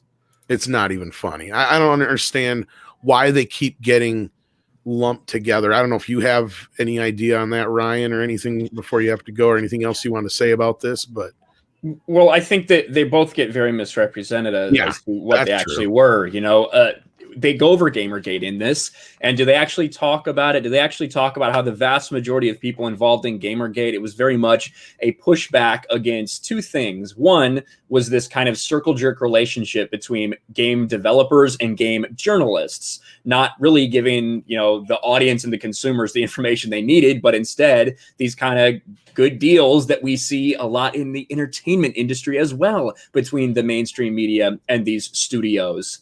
So that was a big part of it. And the second big part was, you know, the push for massive identity politics and social justice changes in video games that people, again, were pushing back. That gets turned into, well, they were just out there attacking women and minorities. That's what Gamergate was, when that's not what it was. The same thing they do to us. That's why these things are connected, is because they want to paint us in that same light that they painted Gamergate. They want to say, look, they're just targeting women of color for harassment. And, you know, as opposed to really understanding what we're talking about, is we're talking about the content. We're talking about the strange push for identity politics and social justice, as opposed to a good story. And, you know, they leave all those other things out, but continue to push the, oh, they're mean to women, they're mean to minorities narrative. Exactly. Now, Andre, should we get on to some super chats here? Or? Yeah, let's do that. So Ryan, did you have to get going? I figured you would. I do. Yeah, I need to bounce. I got a couple things I need to take care of, but I do really appreciate you guys having me on and covering this. Yeah. And I also appreciate, you know, like not really planning on covering it until anybody else did too, because ideally we could have just had no one ever see this and it wouldn't matter, because these people are pathetic cat ladies. However, you know, it is what it is. So we got to meet it head on and stand up against it. So that's what like I said, I was going to tell Andre we might as well not even bring attention to it till I saw you and Jeremy talking about it. I'm like, yeah, now we gotta. So yeah, man, no problem. Exactly, and that was my take as well. That since you had already gotten out ahead of it, now we are just going to also further chime in with this is complete and total nonsense, and that's all we're going to say about it. But yeah, if anything you need, just let me know, man. Hey, I appreciate it, guys. I'll talk to you later. Take care, man. Yeah, take care. Bye. All right, let's see what you guys have to say out there. We got a lot of super chats to catch up on here. Yeah, we do, and I have them all here. Silver Nova says, I have some advice for the writers of this article. You have 2 ears and 1 mouth. Use them proportionally. If Lucasfilm had listened to the fans more, they wouldn't have so much to defend. And Commander Ed Straker of Shadow says, this typical nuts gobble style cancellation mixture of bold-faced lies, clips taken out of context, and shout-downs hit back copyright strikes. Andre, there used to be someone I used to work with said to me, God gave you 2 eyes, 2 ears, and 1 mouth for a reason. To see twice as much, hear twice as much, and to say half as much. Exactly. And then Troy Pacelli says, if the sequel tragedy had been worth the money they spent on it, then no targeting would ever have been able to touch it. Full stop. Strikeforce Alpha says, why not see if you can interview with Kelly Muritran and John Boyega? Yeah, we mentioned this one already. And Mr. Tickletrunk says, quick, someone tell Abu Nas and the Dark Council that they're alt-right white supremacists. Yeah, that'd be something. And Adrian Nasaruk sent a little doggy super sticker. The doggy flips people off in this one, so that's a new one. Oh, weird. And Star Fury says, guys, this is the culture we are currently living in. Understand the waters, ride the waves, and don't get knocked off the board. Yes, indeed. Very, very good point right there. Stephen Otten says, this tears it. I will now boycott all Disney affiliates. I'd rather watch you, Drinker, Mecha, Doomcock, etc. anyway. Far more entertaining. Yeah, and I mean, we can't specifically say that Disney has anything to do with this, but, you know. I don't think that Disney does, but I do think that Lucasfilm does. Yeah, it's got somebody's greasy little mitts all over it. It was, well, let me put it this way: there's some people who are even saying that this feels a lot like an advertisement for basically the podcast. Yeah, I'm one of them, but yeah. Mr. Tickletrunk says, on second thought, don't let Abunas know. He may actually explode this time. And Schwarzage says, I think this is Kennedy and company getting desperate. Mr. Tickledrunk says, Jeff is a giant. That's a real controversy. Yeah. Stephen Otten says, I'm a Whig. I'm beige and identify as 1/23rd ostrich. That should be said then. This article also mentions Critical Drinker and a few others too, by the way. I don't know if we mentioned that. Yeah. Mr. Tickletrunk says, I'm so white, I'm blue. La Reina, can you be a dear and pass that person of color card over here, please? Love you forever. Well, I'll be sure that she gets that. And Christopher Tock also says, La Reina is a Nubian queen. Fandom Menace comes in all colors, sexes, and backgrounds. Indeed.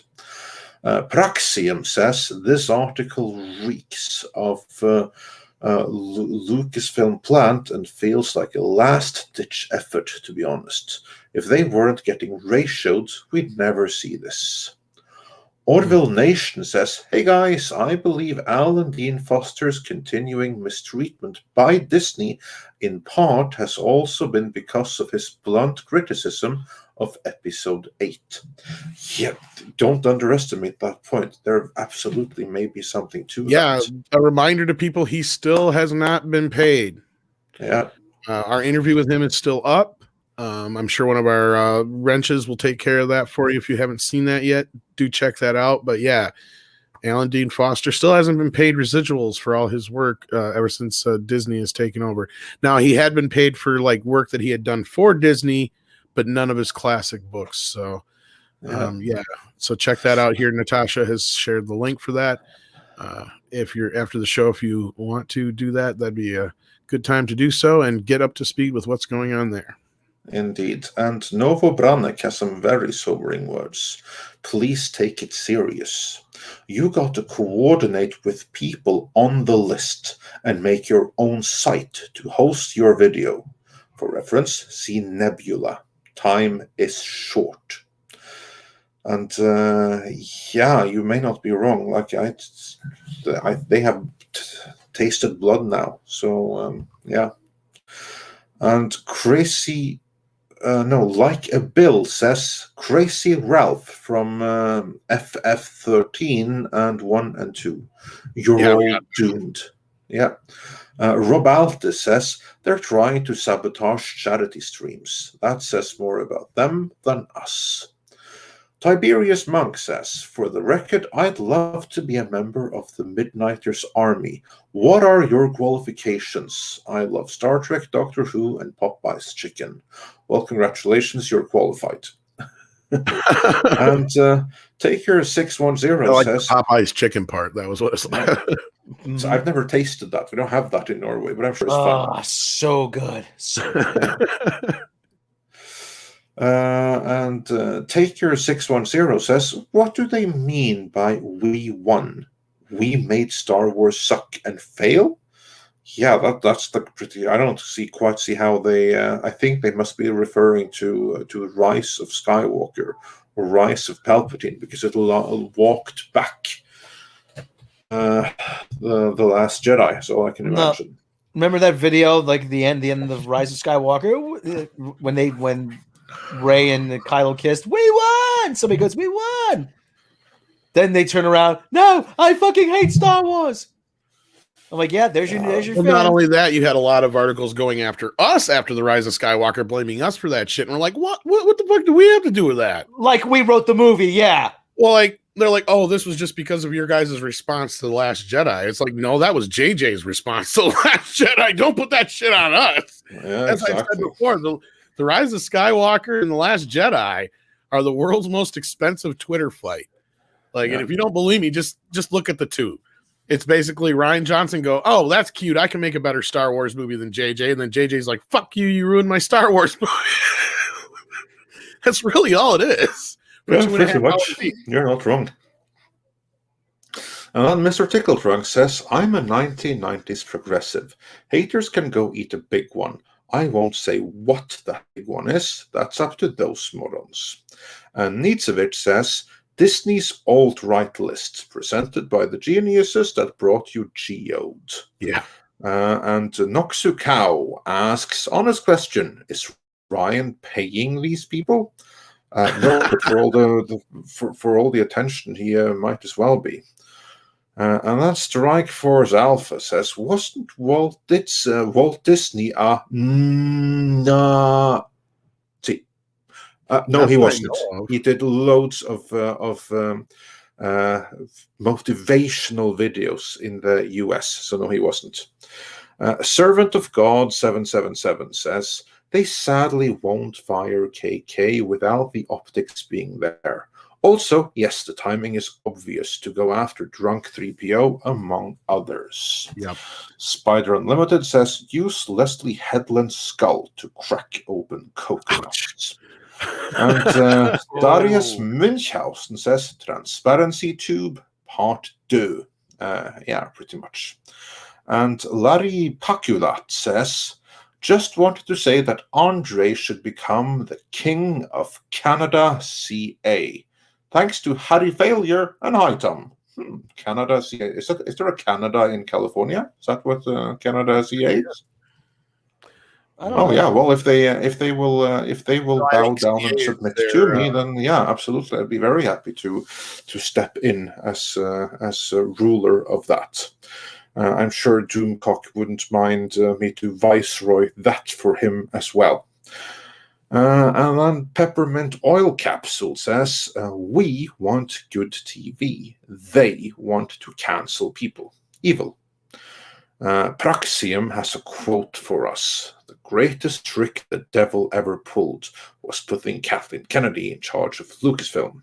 Verbal Kent said that. And Rob Altis says, we are just people. Except for me, I'm also an ape. Yeah, it's great when you can identify something else.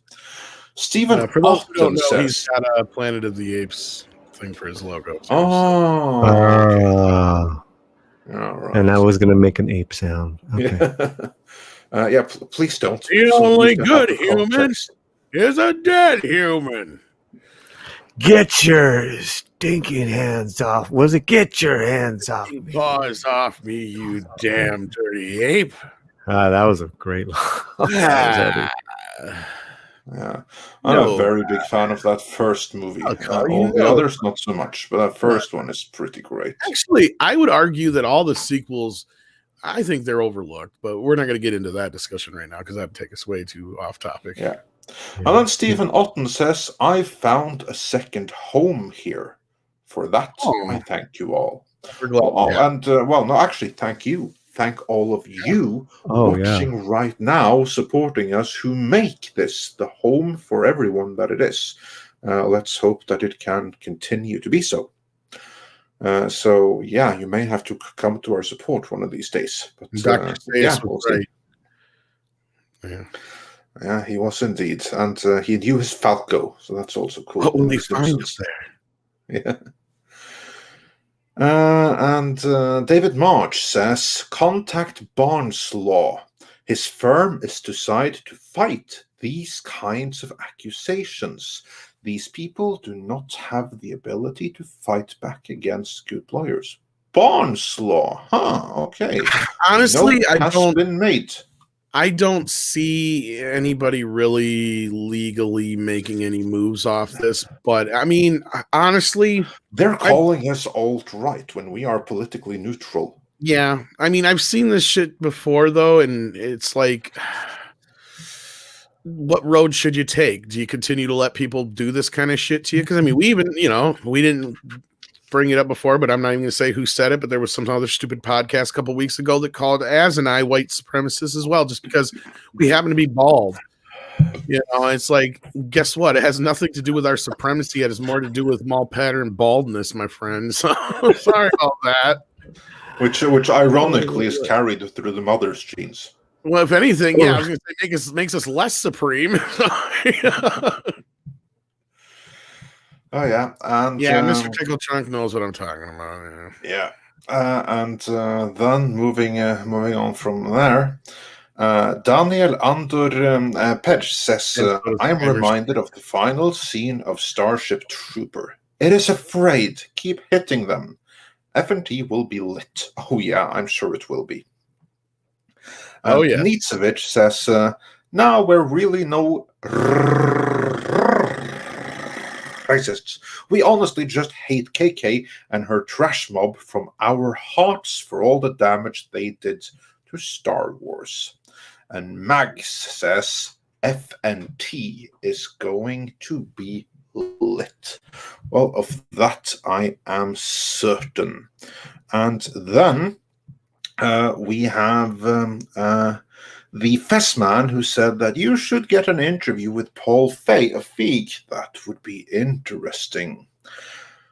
Scottish Nerd says that Ryan is Stalin to Jeremy's Lenin, LOL. And Mexican Iron Man says, for $19.99, thank you so much. Hail the great Midnight's Edge crew, and yo, what up, my man Ryan RK in the house. Well, not anymore, but we'll be sure to let him know that you said it. It's Mike, aka Mexico Roshman, your #1 Outpost fan. So fired up for Snyder release and fundraiser. Hail this great stream and chat and wrenches. Yes, indeed. And we'll make sure that that he gets that message. So I want to get this right. He mentioned everybody, even the great wrenches, and didn't even say hello to me. Damn, man. That's Mikey, ain't it? Yeah, that's Mexican Iron Man. I'm hurt because you don't count to him, I guess. Sorry, Andre. I had a moment.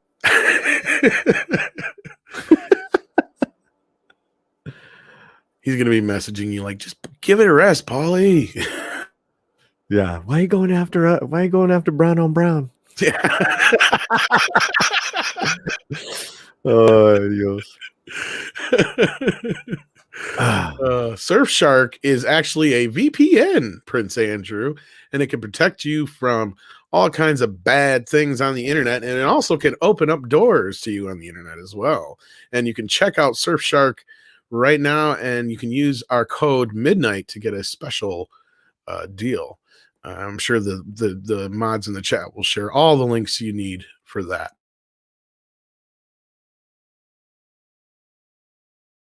And I just killed the momentum of the conversation somehow. And since we don't have Andre, I don't know what happened to Andre. Yeah, no, I'm right here. Oh, I just had to deal. You didn't realize he was muted.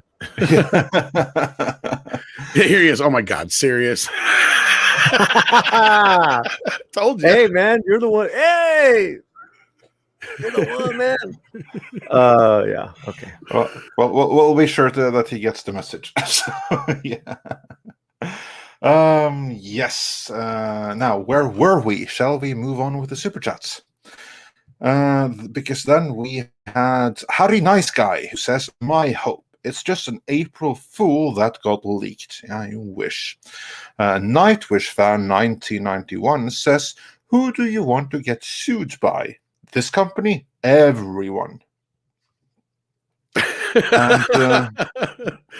And Joseph.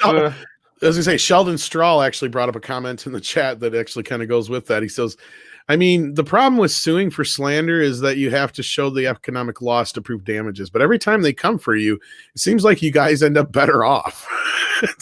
You're not wrong. Because, right. Yeah. I mean, it's one of those things where I'm sure Ryan will see a lot of support for this, and rightfully so. And same thing with Jeremy and everybody else who was mentioned specifically on top of just their channels. And, you know, it's just one of those things that they just don't seem to get it. I really don't think they do. Well, there's also going to be a lot of people like Shane. Yeah, exactly. You know, they're going to come and expecting something, and they're going to stay and be like, "Oh, I kind of like these guys." Oh, okay. I think guys were wrong. I don't think Shane really changed so much as he just kind of got, let me tell you a little bit. But Shane is in the audience right now that he didn't expect. Right. What was that, Paulie? What I would mention. Shane is in every stream. Let me tell you. Boy's a king lurker. Shane.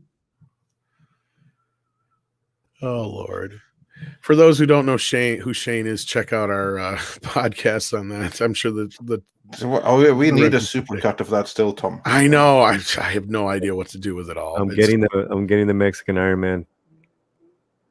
I told you he'd message you. Tom, like, Tom, I can point you to some free auto-tune plugins. Oh, you want me to? Why would you want me to auto-tune what now? You can make a dance mix out of it. Oh, out of the Shane thing? Yeah. Well, go for it. There you go. No, I think Andre actually wants like an actual edited video, like down. But yeah, I don't mean like a mix. What I mean is like a 20-minute video with the highlights. That's what I mean, or half an hour or something like that.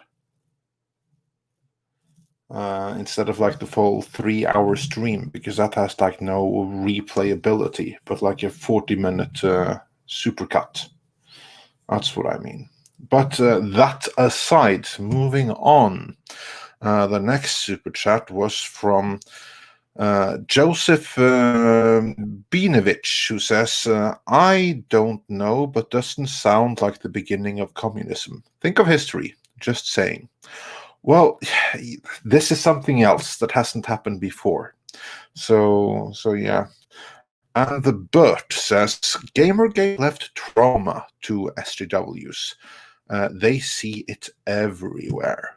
George Forrest Jr. says, if Star Wars doesn't want this black man, I'll go to Gundam. Star Wars evidently only wants people that thinks like that, like they do, regardless of anything else. I'm sorry. There's actually now these people rewriting Ripley people. They're actually using this to raise money for the Southern Poverty Law Center. After accusing us of grifting, after accusing everybody of grifting, using the Last Jedi to grift, and to make money, monetize, and now they're trying to use what they're doing to. Yeah, of course they are. Yeah, of course. It's always fuck you, give me $500. That's where that comes from. Exactly. No, they can suck my nutsack. You want to know why? Because we made more money in one night on that Star Wars stream the night Gina got fired than I've seen in my lifetime. So whatever. They're just whatever. Yep. Yeah, Mecca just pointed out in a tweet. Yeah. So like I said, way to go, guys. Yeah. Yeah, and what does the Southern Poverty Law Center now? What the hell is that all about? They've been around for a long time. Yeah, they've been around for a very long time. I see. It's like it's justice in the South and beyond, and before justice there is another word. You know, the word that begins with so they want the kind of justice that isn't justice, and they want to dismantle like the supremacy of a certain color, and they want to strengthen intersectional movements and advance the human rights of all people, unless they are certain kind of people, then they are to be stripped of rights. So that is what this center is all about.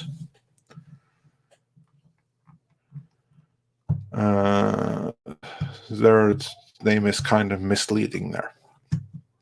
Aren't they always? And then you always get to the best part is to check in how much of a percentage actually goes to the actual foundation or what actually goes for what they say. Yeah, because I love doing that. Yeah. Because I remember working in fast food. I won't say the specific charity, but only 10% of every dollar went to that charity. And I asked, where's the other 90% go? And nobody could tell me. Yeah, various admin expenses. Mm-hmm. Well, I want to get into that racket. If I was, and I've said that a million times, if I was, and this is here's one a shot in the fucking face of grifter. If I was such a fucking grifter, I've said this a million times, I'd be either an evangelist or somebody who ran a charity.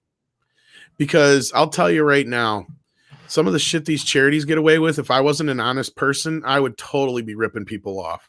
Totally. It'd be the amount of money that you can make in that racket. Charity, my absolutely. ass.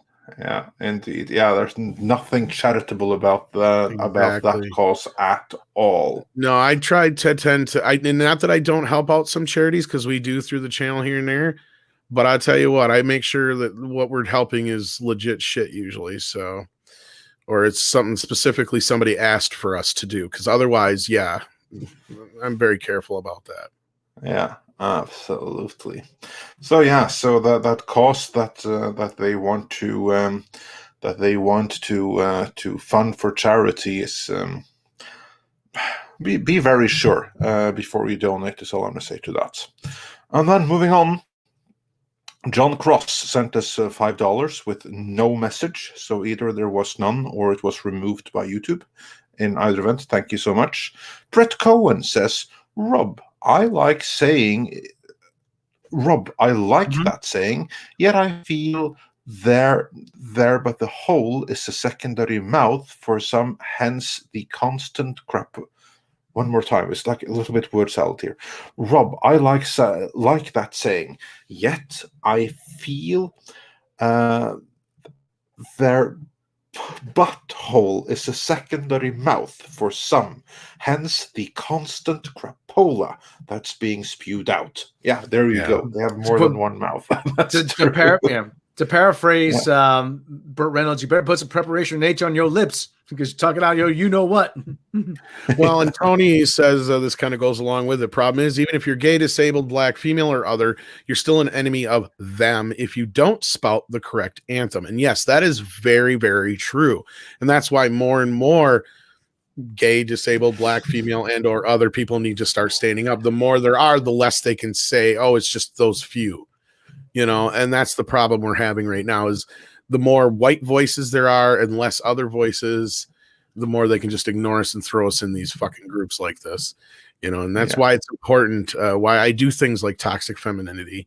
It is about a cause. And, you know, that's the thing I love is, you know, they try to tote these and virtue signal on what they're doing. And it's like, we're actually out there doing shit and we're going to continue to do shit. So, yeah, hopefully we'll make a change, though. I feel like we're getting somewhere, or we wouldn't be getting articles like this. No. We are obviously, or not. I'm not going to say we, because again, I mean the collective thing here. It barely mentioned us, but like no. When I say we, like whole circle of YouTube with others being far more prolific than us. I mean the whole community, not just Star Wars related either, but the whole YouTube community that we're a part of. That's what I was referring to. Yes, indeed. And then Timothy Wolf says regarding art, they're trying to overtake this arena of influence since they don't have full control. Cultured word, so slinging dirt, i.e. racist. Alt-R, etc. Yeah, indeed. And then, on a completely different note to what we started out with today, Tarmanel says, Postal movie was great satire. I regret nothing. Yeah, that's a fantastic movie. And Trencher, 1375, sends 15 Norwegian krona saying, please don't repeat violent super chats towards celebrities in the future. It will be used against you. Yeah, this is actually a very good point. Like sound bites can and will be used, and whenever we add afterwards, don't do anything. Don't even think along those lines. Then it happens even in our own community, man. I'm not going to say specifics, but we've been taken out of context several times. You can't worry about it all the time. The best thing you can do is just try to word yourself in a way that they can't. But that's not something that's always possible. Yeah, exactly. We do our best, though. We try to walk on the right side of the edge. Stephen Otten says, we didn't write Rise of Skywalker. That movie wasn't written to begin with. Right. Good point. Yeah. Barely written, one draft. Yeah. And I'm glad Hamdinger likes me. I like Hamdinger. I like that name. That was a Hamdinger. That was a Hamdinger. That was a Hamdinger. I love your southern accent. That used to be Denny's best sandwich, the Hamdinger. Are they even in business anymore? Denny's, yeah. Denny's, yeah. Hollywood Denny's is just busted. Oh man, I got a big in the Midwest. I know that. Well, maybe they shut some down or some shit. They got the meats. Yeah. And then Michael Johnny says for £9.99, thank you so much. SJWs should read Jordan Peterson's books. They're about taking responsibility as an individual. After subscribe to Ryan's page. Keep up the great work, Midnight's Edge. We need you and Ryan. Oh, thank you. Absolutely. And we need you guys. I cannot stress that enough. And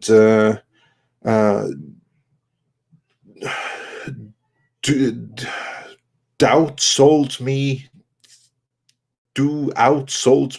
Don't quite know how to pronounce it, but anyway, do outsold me, I guess, says this hit piece reminds me of a report released by Data and Society in 2018, written by Rebecca Lewis, describing an alternative influence network on YouTube.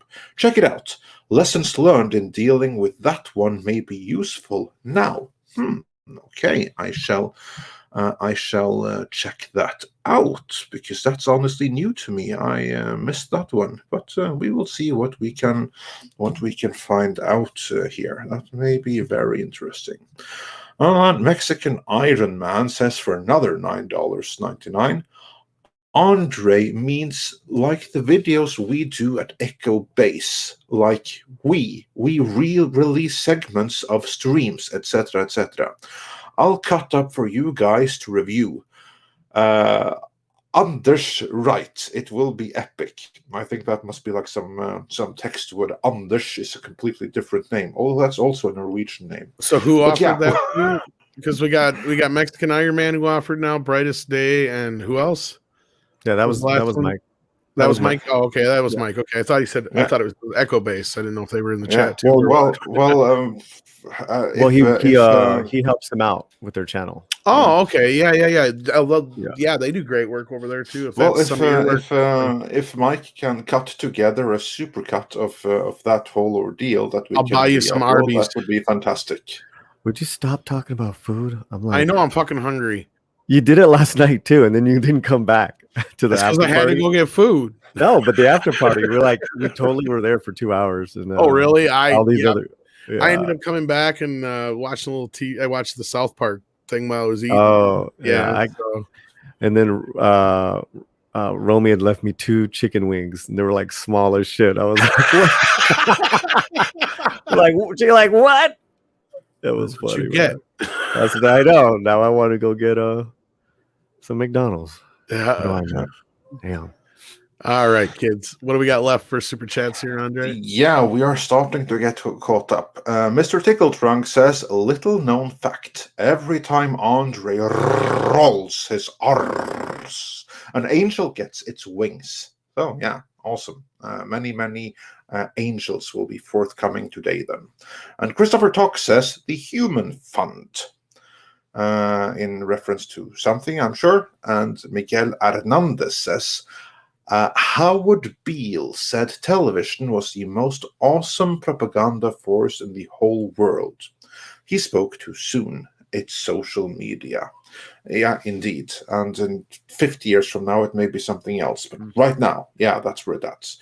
And Curtis D. of Montana says for $5, I would pay good money to see Kathleen Kennedy get in the octagon against Gina Carano. That would be justice, says Curtis D. of Montana. He also wonders, Andre, have you seen the movie Mortal yet?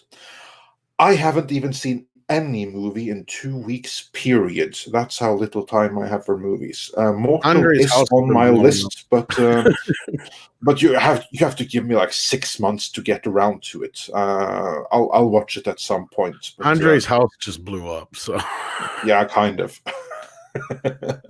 I've had other stuff to deal with. Yeah. Watery explosion. Yeah. No, honestly, there was no explosion. It was more like the typical leak, because in Norway we are blessed with water. loads and loads and loads of water. I'm coming over there. Hydropower is freaking awesome, and it's so amazing to have like this incredible pressure in the tap and in the shower. But when the pressure is too much for the piping to handle, then good times. Mm-hmm. I can personally attest of all the places I've been so far, Norway does have the best water. We're going there to shower. So no, seriously, because you're not supposed to have more than 4.5 bars of pressure, like maximum. We consistently have 5.5. Last week we had 9. So yeah, good times. Yeah. What do we got? And with that, we're actually caught up. Oh wow! And we got that big $50 one from Don't Sold Me Domi. Okay, wow, amazing. That's Brazilian real. Yes, thank you for that, and thank you for all the super chats today. You guys have been amazing. They do help keep the lights on more than you know, because that article claims that we make so much money. I wish. I fucking wish. Surfshark, what's that, Prince Andrew? Well, Surfshark. Here's like the thing that's so many of our videos get like various like copyright claims and stuff like that. I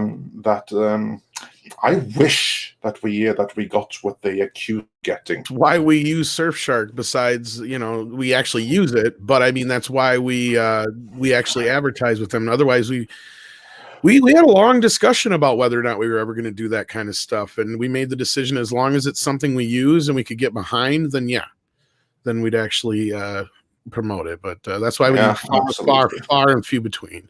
I mean, I'm not getting any money by reminding you everybody that Resident Aliens is on Sci-fi. Yeah, Rob doesn't get any money for that. Nice. Eric K sends in $4.99 and tells us to keep up the great work. Well, as long as you guys keep watching, we will.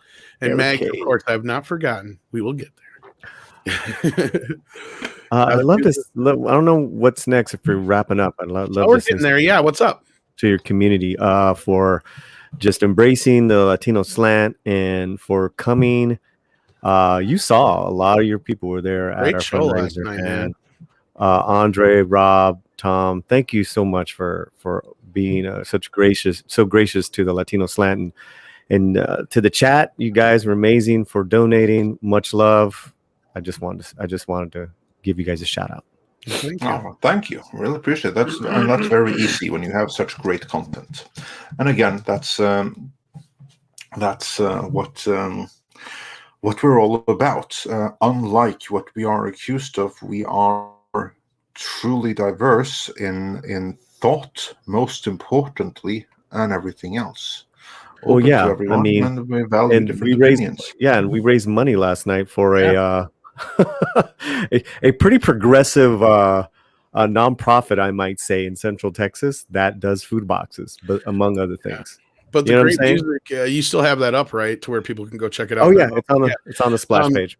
Check it out. I'm sure one of our rentals will grab that link for us there. But what's great about it is not only did you have some up and coming musicians, you had some fairly well known ones, especially if you're a Tarantino or a Rodriguez fan. Isn't that right? Yeah, I mean the Del Castillo boys were how fun were they last awesome, night? Man. Oh my fucking awesome. It was almost like once they were done with their interview, they're like they opened up some beers and just started watching us, and it. And they're like, we're great. giving all the singers $100, and I'm like, I can sing. And then at one point, the lead singer's like, I want to give everyone $100 each, and I'm like, okay, well that's Billy, Nina Diaz, no, everyone. So the Consequentialist, he texted me this morning. Here's my PayPal. I don't know if Alex is serious or not. Awesome. I think even he's going to make a donation. But yeah, Diego Flores sent in 5 Peruvian souls. Says, have you guys seen the Loki trailer? No, did not know. A new one? If so, no, we haven't. Did not know. Black Widow appears in the trailer in a weird planet dimension. What did I say? What did I say? Bring it up. Exactly. I'll have to check that out, and then we'll have to talk about coming up here. Maybe we'll talk about that on Mead this weekend, probably on Monday. And then we got another one from Stephanie Janachek, Smuggler's Cantina, who has a channel as well. Check that out. So the girls were left out. All of African-American men and other color were left out of this video. Think there's no agenda BS. Yeah, the video portion, they left out all the women. They left out anybody who wasn't white. But if you go through the article, and again, that's where I said, if anybody really actually goes to that article, I don't think it'll help their argument. No. By the end of it, you're really like, boy, these are some conspiracy theorists, and this is some wacky shit. But yeah, I'm going to check out that Loki trailer and all that kind of stuff. Anything else we want to talk about before we go, gentlemen? Well, I just want to say to Mexican Iron Man, he said he just got it out of his head after 2 days. I said, what'd you get out of your head? Was it an alien? 10 p.m. on Wednesdays on Sci-Fi? Is that what you got out of your head? Okay, it's that joke's getting a bit old now. That was good. No, that was good. It's getting to the point where I'm not so sure I'm going to watch it now. Okay, everybody, thanks for joining us, everybody. Thanks for the super chats, everybody. Let's just say that. Absolutely. All right. Andre, the Human Fund is a bit from Seinfeld where George was trying to get out of buying office Christmas presents. So he just passed on the cards to the fake charity. The donation has been made in your name to the Human Fund. I see. I just got this confirmed real quick. What's up? And we'll double up. We got the Latino kid actor from Mr. Iglesias show coming on the Latino Slant next week. Nice. Yeah. Cool. Yeah, he's an up and coming. He's like another Sholo. He's like another up and coming rising talent. So Speaking of things coming up, I think we've got something coming up here too. So stay tuned for some announcements on some really cool stuff. Yes, indeed. We have loads of cool stuff coming. So just you wait and see. And I saw someone wondered if I can read German. Ja, ich kann Deutsch lesen. I just don't speak it very well, but yeah, I can read it. There are many languages that I kind of get by in, and German is one of them. But I can read it just fine. All right. So I don't know what that answers, but yeah, then you know that. Let us do some koalas. Koalas in the rain, koalas in the rain. No fucks given. Koalas in the rain, koalas in the rain. No fucks given. Koala. And then Rob, here you go. Diego says he wants a Shane song to go with the shirt. Damn it, Shane. Damn it, Shane. So you get to make your song. My little dance, my Shane Damix. Yeah. And then John Cross says, just wanted to share some of that money Disney and them don't seem to want. Oh, if I could read. Don't let them tear you down. Much love from this Latino. Well, thank you, John Cross. Yes. And that's the awesome part. Yeah, mucho. We don't even know half the time if you're male, female, what you are out there. We just know you're listening, and it doesn't matter to us. I mean, it's cool to hear that you are part of a community that isn't white. That always is great to hear. But yeah, it doesn't really matter. That's the whole point. And that's what I was bringing up with like Lorena earlier. And like, even with Polly is like a few times, we have brought up in celebration, but other times when we have to talk about this stuff, it's generally not a good thing. And I hate that. That's what do you mean? Like race. I mean, I'm sick and tired of it. It's just getting ridiculous. But that's not why we hang out. I know. That's the best part, is right? Like and yet we celebrate shit, and I'd love to be able to do that more often. But then I'm waiting for the point where I get accused of being appropriating shit. At this point, have them come talk to me in Mexico. Oh, I know. I've got plenty of that. Every time somebody gets after me on Twitter, I always have somebody. You want me to go say something? It's like no. It's just right. Don't get involved. Just they don't need to know. It's their own fucking problem. No, but that's wonderful. That like John Cross and like so many of your audience. It's like absolutely, man. I'm all over the world, man. Always so happy to see more people from all over the place. I love it when you guys come in and tell us, hi from Scotland, hi from Australia, hi from wherever you guys are at. It always is, South America. We've had people from Perugia or Paraguay and other places. I can't even talk this morning. I need food. I need tacos. Colombia. That's what I was, all over the place. You guys are everywhere. That's what's great. So you got Montana, we got Florida, everywhere. And Prince just wants to know what Surf Shark is. And I'll tell you what Surf Shark is. And we got South Africa. Look at that. Macedonia, Puerto Rico, Peruvia, Bavaria.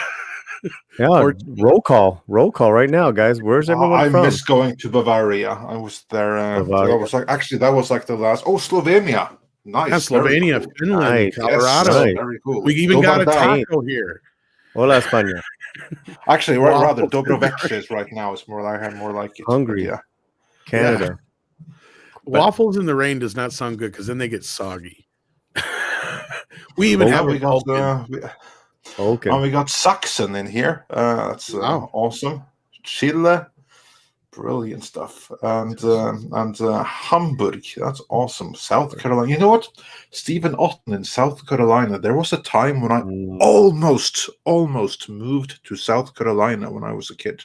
Well, you know who's moving there, right, Andre? I'm sure there's loads of people. Oh, really? Cool. Yep. Very cool. Fredonia. Sadie's here too. She's like, I'm here. Yeah. Donkey is there. South Texas. Yeah. So South Got Korea. some We have love from canine Mexico. We representation. got Poland. Look at this shit. South Korea. Mexico presente. Pennsylvania, Haiti. Even Haiti. Wow. I saw Chile. Chile presente. Chile was in there. Yeah. Wow. Are you guys for real? All from all these places? That's amazing. If you are. What if everyone's lying? I am sure some of them are. No.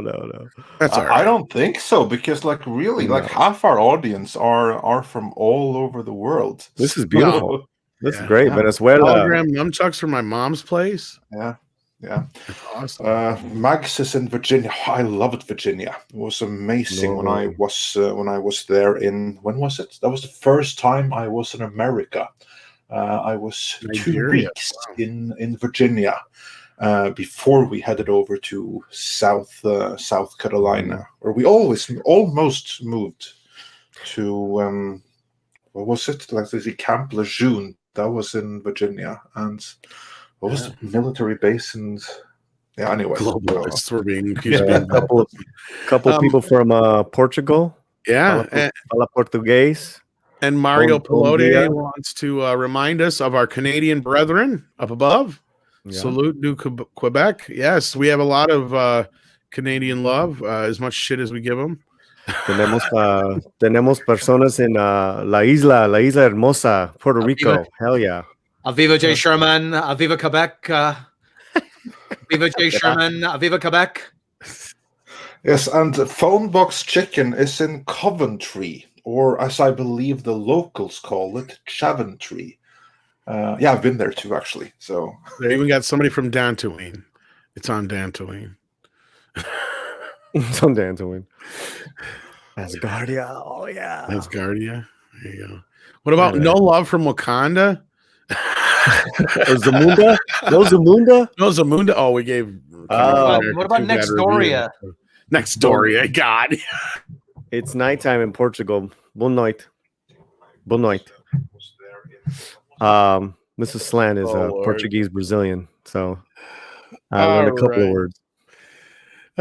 We got somebody from Gotham. I actually live in a town called Gotham. Believe it or not. Pandora, actually. Yeah, more Dutch Caribbean there earlier. That's also awesome. Curacao. I hope you guys aren't lying, because that's just great to see all these people from all over the place. And I think that's some are made up, but I believe that the vast majority are real, especially Michael Hartwell and Gallifrey. We love Slowpoke Rodriguez here. And Kryptonians are keeping quiet. Yeah, not so much. We got one Kryptonian here. We got Michael. Yeah. All right, we got one more super chat, and then we're gonna get on out of here. Stephanie Janacek sends in one more and says, "For Rob, buy my book, buy my book." Oh, buy my book, buy my book, Buy my book. Who said that? That's from the critic. It's that annoying stand he's got. Oh, Buy my book. Buy my book. Buy my book. wow. And we have Just William remind Riker me from Lisboa. That's nice. And to be clear though, Chris Stanley, if I said that you're from there's two Coventries. There's Rhode Island and there's Coventry in the UK. And to be clear, Chaventry is the one in the UK, not the Rhode Island one. Lisboa. Yes, Lisboa Christopher, the is critic. awesome. We are fans here. Didn't I buy you that, Rob, a long time ago? I think so. Christopher's great. I He's think a that was really the first thing I ever bought, Rob, was the critic. great supporter. Yes, he is. All you are, all you listening, all of you still hanging in there, waiting for us to finally leave. That's a lot of people still waiting around, dude. I don't want to miss pretty it. dope. I know, Pretty right? dope. Yeah, man. Appreciate it. Yeah, right. So let's get out of here, guys. Take care, everybody. Take care of each other. Take care of yourselves, and have a good weekend. Do that much. I know some places are opening up, so enjoy it. Yeah. Take care.